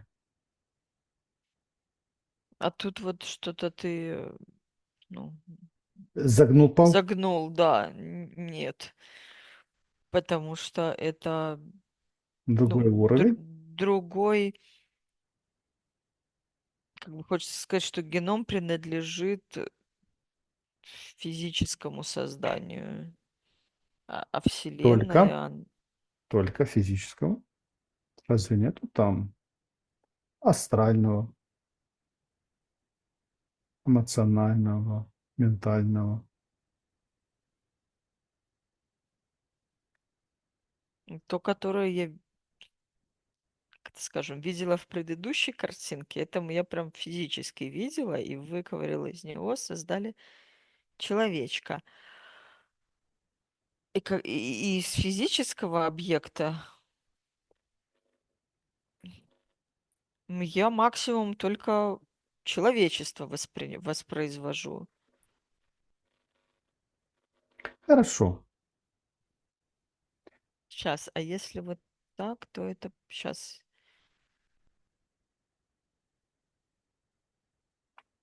Ну, я из человеческого воспроизвожу только человеческого. Если мы возьмем какую-то другую Мгм. сущность, которую там иногда можно встретиться в полях, мы у него его воспроизведем. Мгм.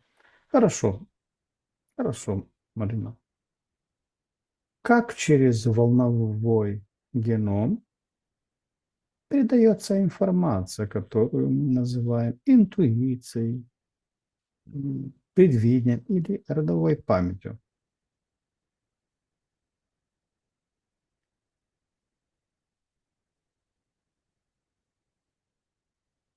Определенные вибрации. Какие?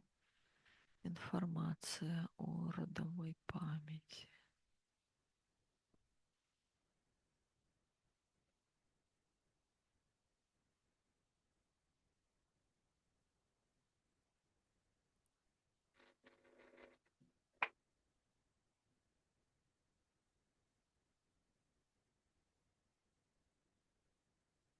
Так, она точно есть. Я вот, ну, возвращаюсь к... Тут много какой информации есть, а где она содержится?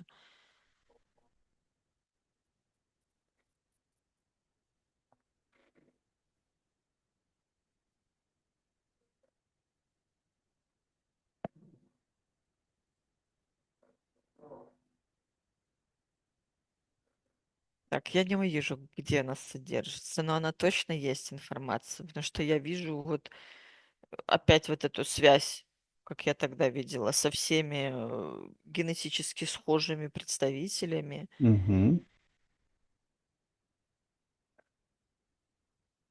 И она как-то, не знаю как, она просто есть как-то поле, она на уровне частоты как-то содержится. А как?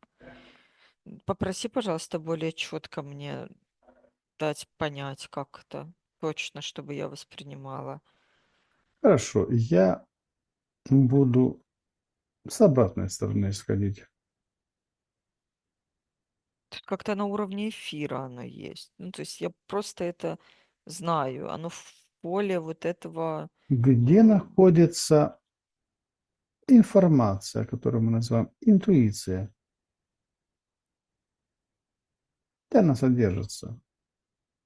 Ну, интуиция для меня, вот ты говоришь интуиция, я вижу это просто начинает вибрироваться и притягиваться к, ну, как это скажем, условно, в одну какую-то плоскость вытягиваться. Вот это все, оно просто начинает вибрировать как-то в поле есть, на уровне эфира, вот вокруг этой клеточки, вокруг этой цепочки.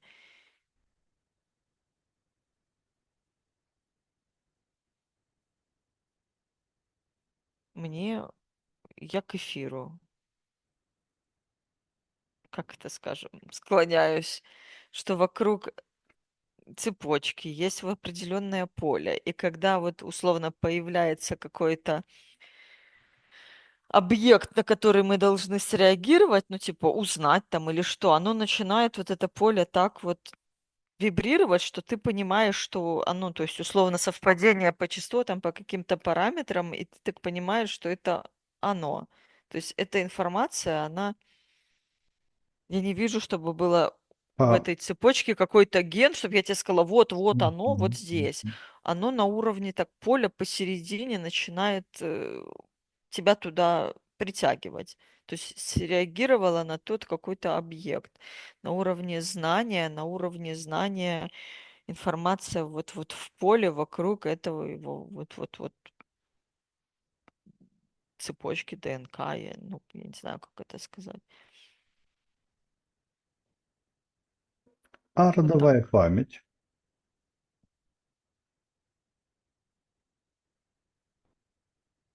Родовая память меня вот никуда вот так вот в сторону, скажем, интуитивно не Мгм. тянет. Оно просто воспринимается как стабильное, зафиксированное Уже в понимание и самом геноме, знание. да? Оно не непоколебимое такое, Мгм. как бетонное, вот это стабильное знание. И я бы тоже сказала, что это вот такого же рода, как вокруг, ну, как это скажем, в поле вокруг этой цепочки. Каждая эфирная частица хранит вот эту информацию.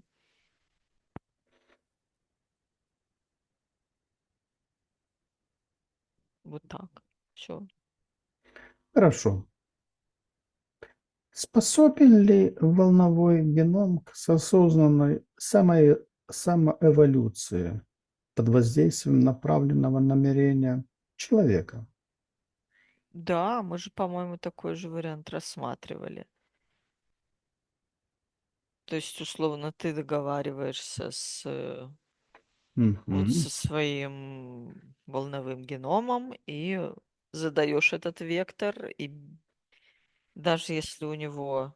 Ну, это мы же как раз этот вариант и рассматривали. Ну, Мгм. типа, условно, к самовосстановлению, исцелению, даже можно и внешность поменять. Мгм.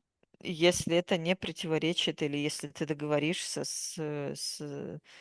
ну, со своим высшим я, если это ну, я думаю, Мгм. если ты вышел на этот уровень осознанно, а не через эго, то уже высшее я не будет проблемы видеть в этом. А эволюционирует ли сам волновой геном? Ага, сейчас, хорошо. Это я возвращаюсь в то место, Мгм. где я говорила, что ему все, что он весь в принятии, ему и так хорошо, и так хорошо. Да, что значит? Если у него какая-то задача Просто, стану-ка я еще лучше, да. слушай, а тут я у него не чувствую вот этого импульса к я должен самосовершенствоваться. Он просто условно стационарен, прекрасен в принятии и сейчас,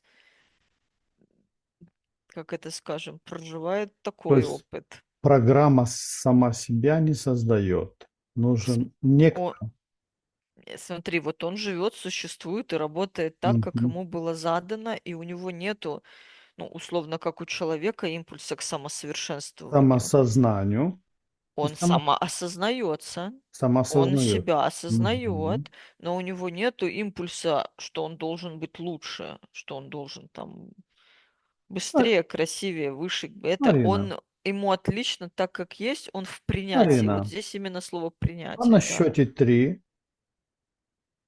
ты вот свяжись с волновым геномом. Один, два, три. И спроси, хочет ли он эволюционировать, стать лучше. Вот тут вот я вижу элемент как а давай договоримся. То есть у него Мгм. внутренне этого посыла Ага. нету. То есть все Но так же, равно. как и было по аналогии, я говорила, что можно договориться. Мгм. Типа, а давай-ка ты там вот То есть, так вот. то есть сознание управляет, сознание того, кто обладает этими геномами. Сознанием.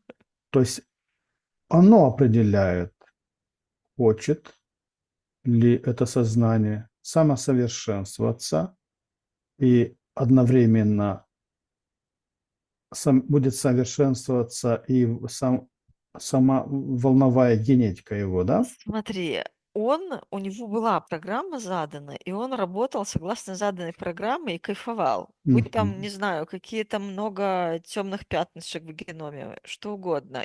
Он в принятии, ему отлично, он такой опыт Он проходит. будет танцевать на по любой музыке, да, которую ему Ему зададут. он в полном принятии, и ему нравится Мгм. это. Но если ты подойдешь и скажешь, а давай-ка условно вот этот элемент как-то пофиксим и будем там по-другому немножко работать, или давай что-нибудь там стремиться к свечению, к лучше, к не знаю что, а давай попробуем. Он такой, да, там типа, а давай.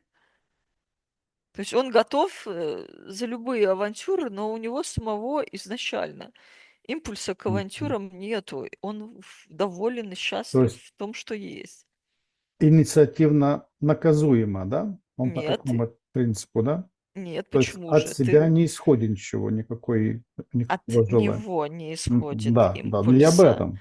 а ты, как сознательная часть, можешь подойти к нему и сказать: Мгм. а давай там вот в такую авантюру ввяжемся. А он, конечно, давай.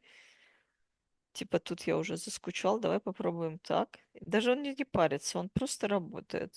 Хорошо. Является ли спирали ДНК приемо-передающими антеннами для связи с более высокими уровнями реальности?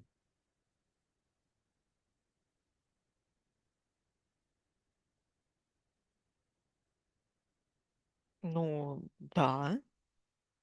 В смысле, что вся человеческое тело это антенна. То есть, в принципе, антеннами является все. Ну и вот все тело есть антенна. Ну и, соответственно, и основа скорее не антенна, а основа скорее контроллер, ну, по обработке информации, а антенны как приемо-передающее устройство это тело. То есть все вибрирует. А если... А как настроить эту связь, чтобы она была более... Как ее улучшить? Настроить на Как, это? связь с чем? Мы говорили Ну, сейчас уже с тобой о нескольких как, как, уровнях. как лучше воспринимать? Вот чтобы эта антенна лучше воспринимала. Чтобы ничего не фонило, чтобы никто не воздействовал, мешая. Ну, тут сразу, как это скажем, несколько разных. Ну, Какое? во-первых и в главных убрать личку, ну, которая будет глушить все любые Мгм. попытки тела или там подсознания или что-то вот Это ты имеешь в виду чистота?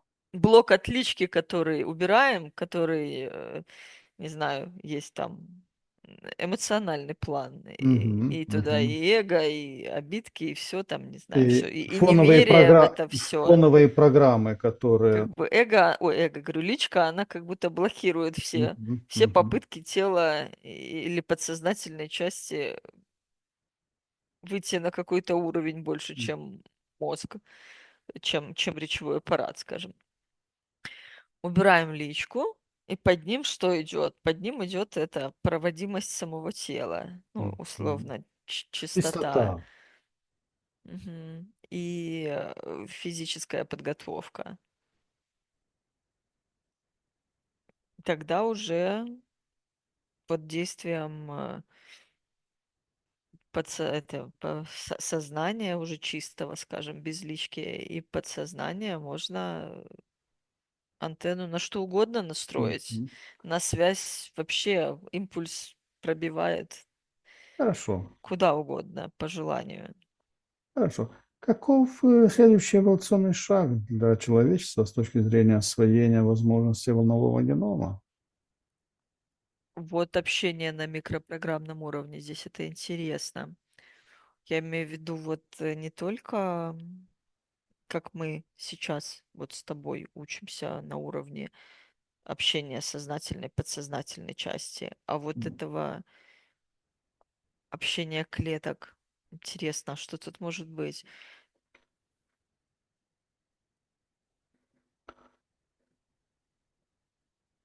Ну вот общение клеток без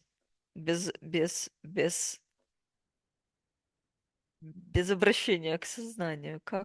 Что тут может Мгм. быть? То есть два компьютера рядом лежат, Мгм. и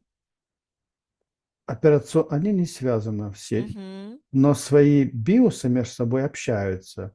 Хоть и операционные системы не участвуют, но биосы между собой общаются, да? Ну, по-любому должны. И я вот общаюсь, скажем, с Землей вот сейчас. Мгм. Я вот этими частичками, я общаюсь с Землей, Мгм. с растениями. Мгм. То есть Земля какое-то большое значение имеет. То есть, когда будем чувствовать себя частичкой всего целого, да, более осознанно. Вот интересно, как это можно почувствовать. То есть я пока сейчас в ощущениях, я переключилась на этот условно микропрограммный уровень, но я не, не могу туда не влиять, ничего. Я просто наблюдаю, как они сами это делают.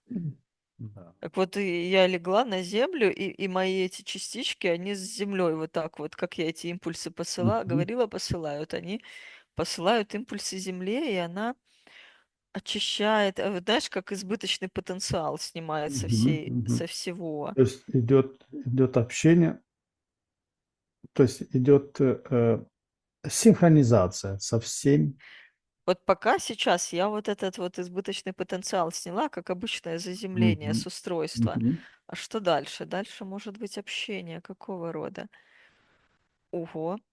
Как, знаешь, есть такой мультик где-то, я видела, когда с Землей как с отдельным сознанием общаются просто на Мгм. уровне клеток, ну, на уровне вот этом, наверное. Ты когда, ага, это вот это становится доступно, когда в книгах можно почитать пока что-то типа, когда ты сращиваешься с каким-то природным объектом, и у вас может быть общее сознание. То есть ты, когда общаешься, берешь яблоко и общаешься с яблоком, да?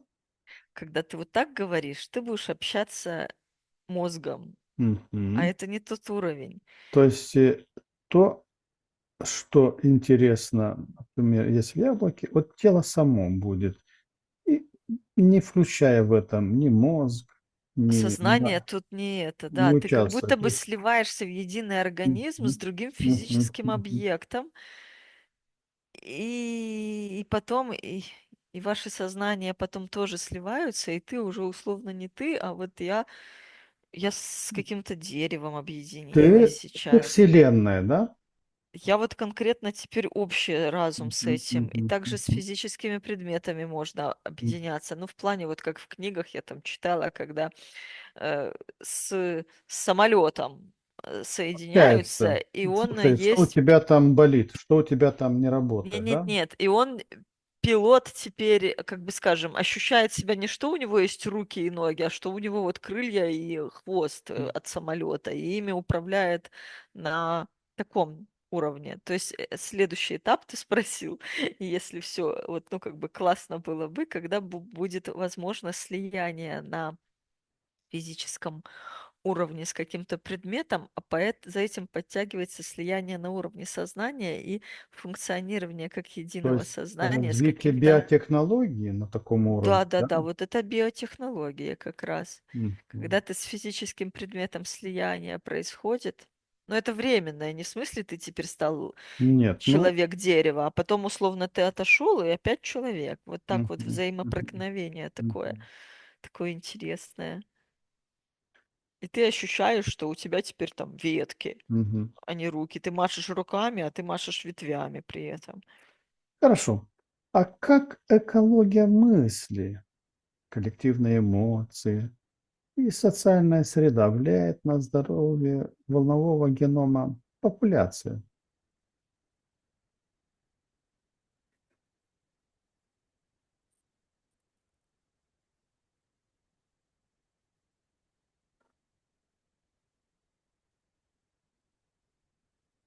Так, ну что-то пока, когда, скажем, господи, когда это, наверное, сейчас попытаюсь сформулировать какой-то вот мусор этот и идет. То есть пока нету.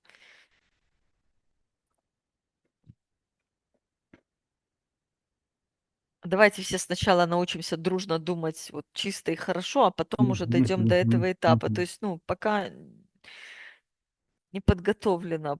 То есть важна чистота не только тела быть, а чистота эмоциональная, И чистота. социальное, и вот этого вот культурного слоя, который собирается условно жить под другим правилам. То есть человек, взаимодействия. если живет в здоровой социальной, эмоциональной среде, он будет иметь здоровый геном, да? У него вот этого мусора в фоне нету, который вот мы даже рассматривали, как все шумит, и То, что, просто ты да, заблокирован и на уровне то, что самосохранения. глушит, да, что не Мгм. позволяет. Хорошо. А что для Петра Петровича было самым трудным на его пути? Непонимание коллег, А вот это и было технические, неприятие. технические сложности или Нет, технические сложности его не беспокоили. Он просто условно работал с тем инструментарием, который есть, и ему было окей. А вот то, что все время вот, ну, условно, что это бред, что это мгм, только от коллег лженаука. или еще Да, от всех, даже от структур, которые как бы от находились, родственников, от даже, структур, даже от родственников. ну, от всех вокруг, которые говорили, что это бред. Структуры тоже весьма подпортили это, но он, знаешь, не рукой отмахивается и, ну, типа, будто не, Если я не в то время родился, да, даже ну, про это и говорить тут даже то есть не стоит. Но хочется, наверное, тут что-то посмотреть. У него забрали, наверное, все эти, да, все данные, все наработки, все. Ну, значит, забрали же все значит, бумаги, я смотрю, значит, все оценили, нет? инструменты. Да, это же, ну, у него же все То изъяли. есть считали, что это опасно, да, для... Ну, они понимали, что это рабочий инструмент. И Хотя и не типа понимали, каково это, как этот процесс происходит, но все равно забрали, да? они хотели изучить это, да, и по-другому использовать с целью управления, воздействия на На нас. даже сколько не на нас, сколько как-то, ну, в смысле, не на простых каких-то жителей, да на непростых каких-то жителей, на избранных изучали, На хотели. Ну, то есть, условно, ты или там я или кто-то. высоко летящий, да? Точечные воздействия Мгм. на объекты, они с этой целью стали А изучать этот можно вопрос. ли точечно воздействовать, имея образец генома определенного человека и точно, исходя из этой информации, воздействовать на того человека? Сейчас посмотрим.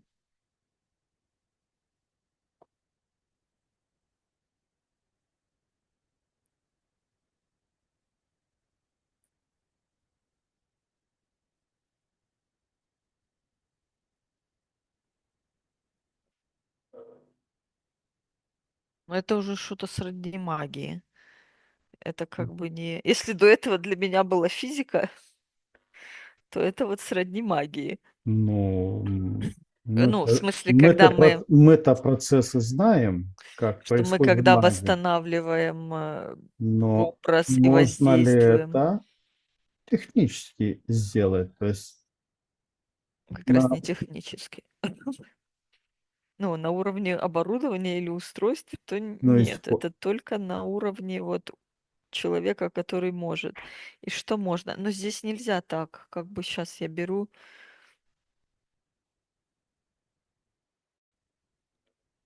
Ну, то есть эта тема не работает вот так, как она должна была. Ну, как, скажем, так, как она работает лично с тобой, она с другим человеком, вот владея его там кусочком кожи, она так вот не работает.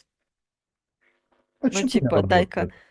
Что-что? Если у тебя есть образец Я не ДНК человека, договорюсь с его геномом себя изменить. То есть я говорю, что я могу ему, как магия работает. Ну вот да, это я сейчас говорю, магия работает. Я могу внести изменения в поле, Ну А да, когда мы говорим про вот тот способ, который был, я ввожу изменения в ДНК. ну да, И условно ключ от моего ДНК есть у меня. да. А вот ДНК Если у них есть образец кожа, я ДНК, не слышу, он меня не слышит, вот это вот геном. Он меня не, ну, я не могу с ним договориться. Я вот обращаюсь к нему, и вот как я видела, там, со своими обращалась, и он сразу отзывался. Этот меня не слышит, он даже меня не слышит. Поэтому со стороны магии мы можем воздействовать только на поле, а на геном я не могу воздействовать. я имею в виду техническими, техническими средствами, можно ли воздействовать, имея отпечаток, то есть образец генома человека на самого этого человека. Я, кажется, уже ответила на этот Мгм. вопрос. Хорошо. Ну, я говорю, изменения в поле ты Мгм. можешь внести. Изменения в ДНК, так как мы говорили вот весь Мгм. этот час, ты не можешь Хорошо. внести. Хорошо. Что, какое качество у Петра Петровича личное стало главным ключом, позволившим ему не свернуть из его избранного пути?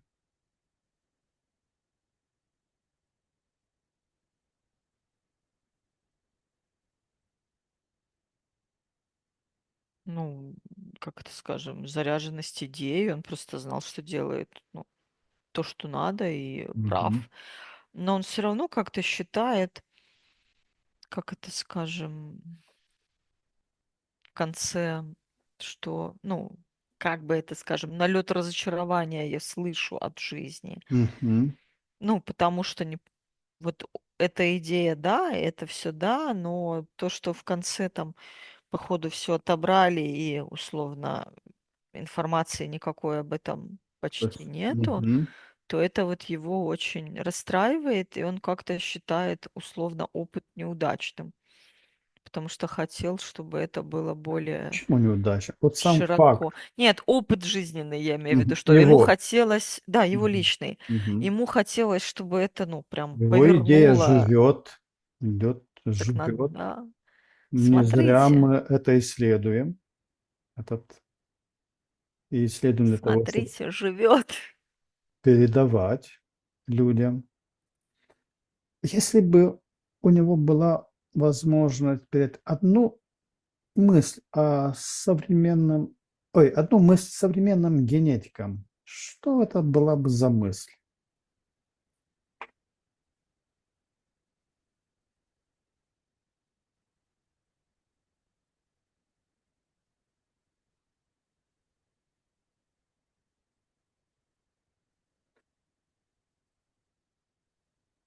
Но они ведь не исследуют это с этой точки зрения, как он предлагал.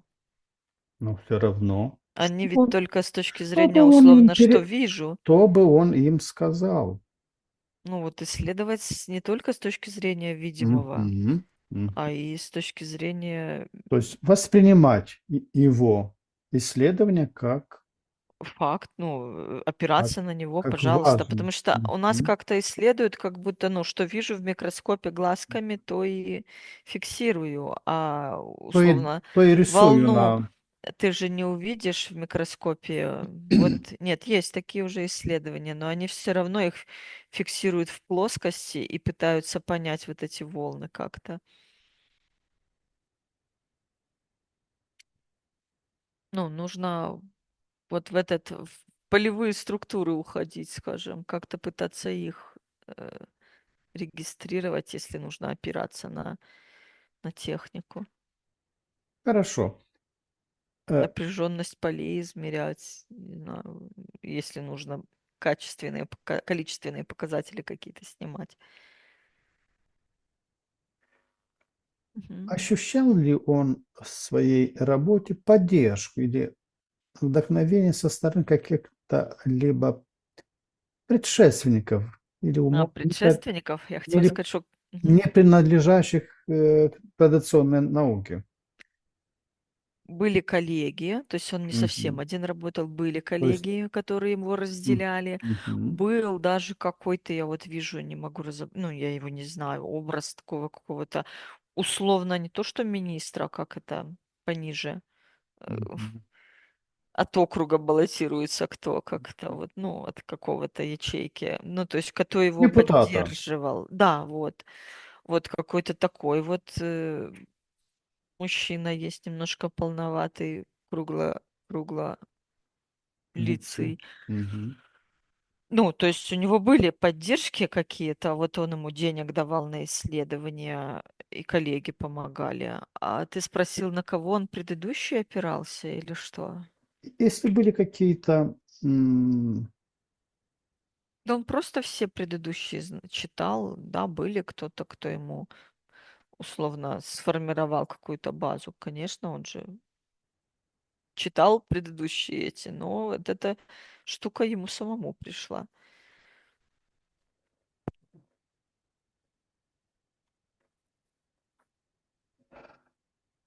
Ау. как, исходя из его учения, нам лучше всего выстраивать ежедневный диалог с собственным волновым геномом М. для поддержания здоровья и целостности. Что он может по этому поводу сказать?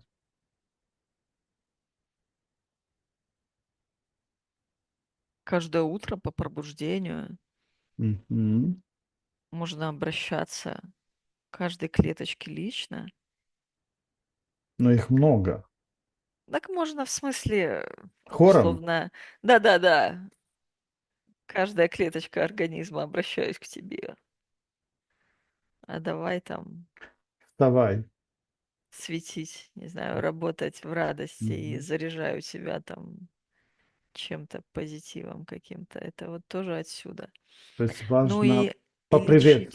поприветствовать свой геном, да. А ты знаешь, все-таки ты как начальник. Все-таки, знаешь, когда тебя Тут начальник там задаешь ритм, да. отметил, то и ты работаешь с усердием. Сейчас всем встать, Ну что всем встать? Всем улыбаться, всем любить. подъем, начинаем работать, да.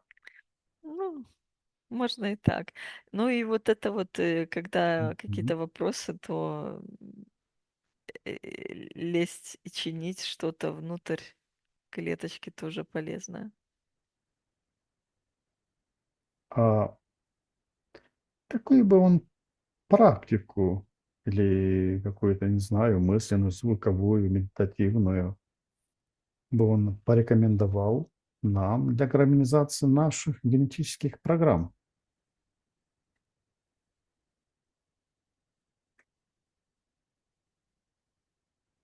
А я в лесу села, если тебе нужна гармонизация, там все Мгм. идеально, словно посидеть в лесу с пустой головой, помедитировать, и оно само настроится на земле и, как это скажем, Дать очистится.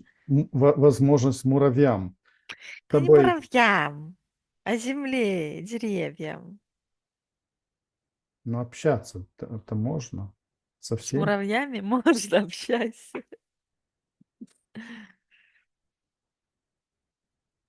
Вот. Ну, не мешать ничем. Вот в лесу мы можем То есть, то есть мы гармонизироваться. там можем и нашу информационную среду как бы А менять. она как-то автоматически настраивается на, ну, восстанавливается, скажем. Мгм. Не только ментальный план, а еще и вот этот физический, он тоже более гармонизируется. А как нам лучше развить в себе чувствительность к восприятию тонких волновых сигналов, идущих от нашего тела и ДНК? А это вот опыт. Ну вот условно, как я сейчас туда погрузилась, попробовала, что в принципе у меня э, не только вот здесь, там, в мыслях и в сердце есть какие-то эти. А я вот даже если обращаюсь своим сознанием кончиков пальцев, и вот погрузись в каждый пальчик какой-нибудь, то есть практикой и опытом, Мгм. так ты будешь повышать. Погладить его. Какой ты хороший, какой ты Нет, я так милый. не говорю. Я говорю, вниманием пересечь М. туда. То есть осознать, что у тебя есть пальчик, что... Это как будто бы перенастроиться на М. другой уровень восприятия. А если еще попытаться прямо условно отключить при этом сознание, тогда можно почувствовать, как эти, ну, как твое физическое тело будет вибрировать и взаимодействовать с пространством.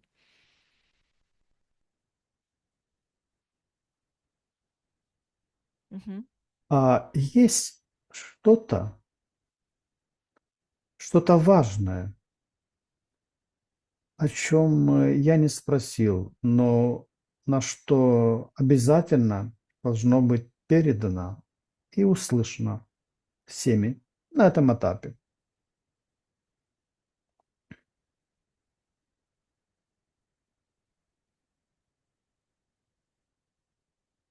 Нет, вроде ты все спросил, хочется ему, как бы Даже скажем, лишнее спросил, наверное, да?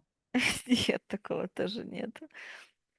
Как бы если мы вот ему виделся вот этот путь, вот этот взаимодействие с физическими объектами, соединение сознаний как вполне естественный, и когда ты, то есть, ну и хорошо, если бы мы научились взаимодействовать с природой сначала на физике, ну то есть чувствовать их э, телом, не, То не есть, то сознанием. есть мы, конечно, можем и сознательно общаться с природой, но Но так это другой можно уровень. достичь просто такого состояния, когда мы сможем на таких, Это третий уровень восприятия да, вообще. то есть когда наше тело, само тело без нашего сознания общается, то Да-да-да-да-да, и есть очень на интересно. биологических кодах, элементарных кодах, да, когда Интересно, и к общается. чему оно общается? Вот если, ну, интересно мне, о чем оно будет общаться, если я Мгм. подойду, вот, скажем, к дереву.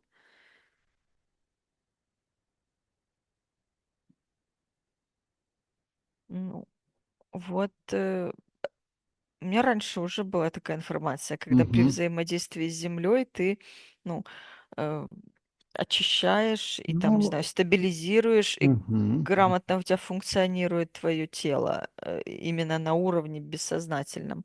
То есть ты себя ощущаешь просто, что Да, оно в является в принципе организме. моложе Мгм. становится, если эту Мгм. практику проделывать регулярно. Но ведь это условно один способ- это восстановление, очищение организма. Но ведь у них же есть еще какие-то интересы поговорить, я, скажем, пообщаться с деревом на какую-то тему или там что-то. Я говорю: "Зачем нужно нам общаться с этими физическими объектами, телами?" Я вот хочу подойти и посмотреть, что мне будет с этого за информация.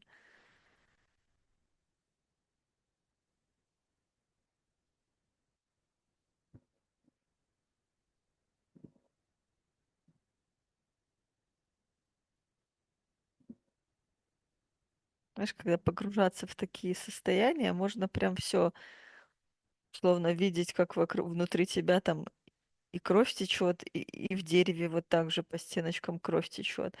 А зачем? Просто потому что интересно. Условно, о чем говорить этим двум физическим объектам, телу и дереву.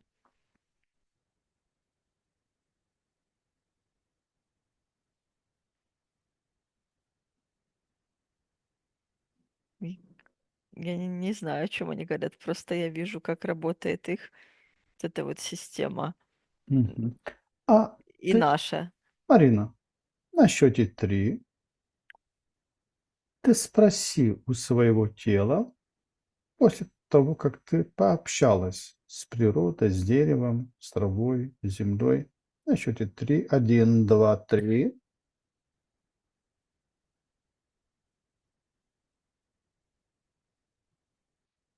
Оно кроме интереса, ну, типа, знаешь, о, классно, ничего больше не получает. Ну, ему было просто интересно, но это как будто бы, как это скажем, подго Расслабление. нет, подготовка для того, чтобы потом вот эти сознания все же проникали друг в друга. То То есть, есть, условно, чтобы, сначала мы научимся взаимодействовать телами, а потом будет мгм. проникновение сознания. То И есть вот там вот будет уже для улучшения, улучшения связи для через... подготовки, Мгм, вот мгм, этого общего физического пространства, чтобы потом общаться с сознаниями, и там уже можно, как это скажем, творить руками дерева, например. мгм. Вот это уже будет забавно. Хорошо, Марина, передай Петру Петровичу, что я благодарю его сознание за этот глубокий, искренний диалог. Он Подожди, очень... он не уходит условно, он вот как будто бы еще что-то говорит. Он какой-то все равно грустный. Вот он грустный. Знаешь, я не знаю, когда он умер, мне кажется, он вот сейчас воплощен в этом образе, который я вижу, Мгм, и ему грустно. мгм. У него какое-то... Хорошо. Ладно. Марина, на счете 3 я формирую сферу из вибраций абсолюта в своей руке и формирую эту сферу любовью, благодарностью, светом, миром и спокойствием. И на счете 3 передаю эту сферу Петру Петровичу в Хорошо, я знак еще... благодарности. 1, 2, 3. Он принимает. Да. Еще хочется ему добавить Да, знаний про интернет, и что там можно найти кучу единомышленников. А то ему как будто бы да, там очень да. условно грустно, потому что он и сейчас какой-то Хорошо. очень Ты ему передай, что осознанный. нам очень интересно, и после нашей публикации вот этого исследования, те, кто будут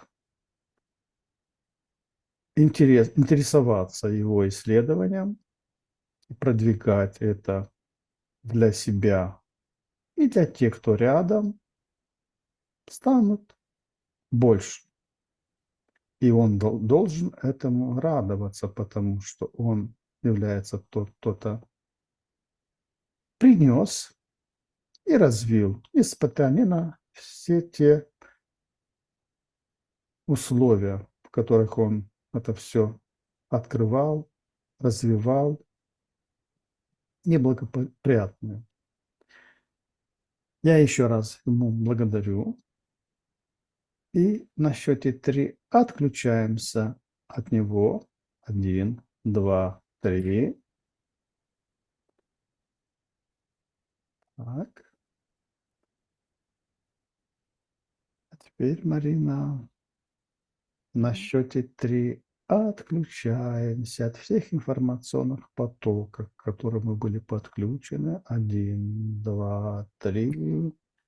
Повышаем на счете 3 наши уровни энергии и вибрации до максимального значения. 1, 2, 3. А сейчас я начну тебя выводить из этого состояния, сохраняя ощущение комфорта и легкости.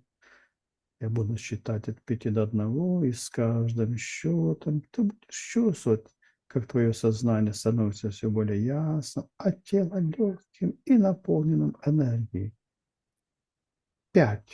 Ты начинаешь постепенно возвращаться в здесь и сейчас. 4. Твое дыхание становится глубже, а мысли более четкими.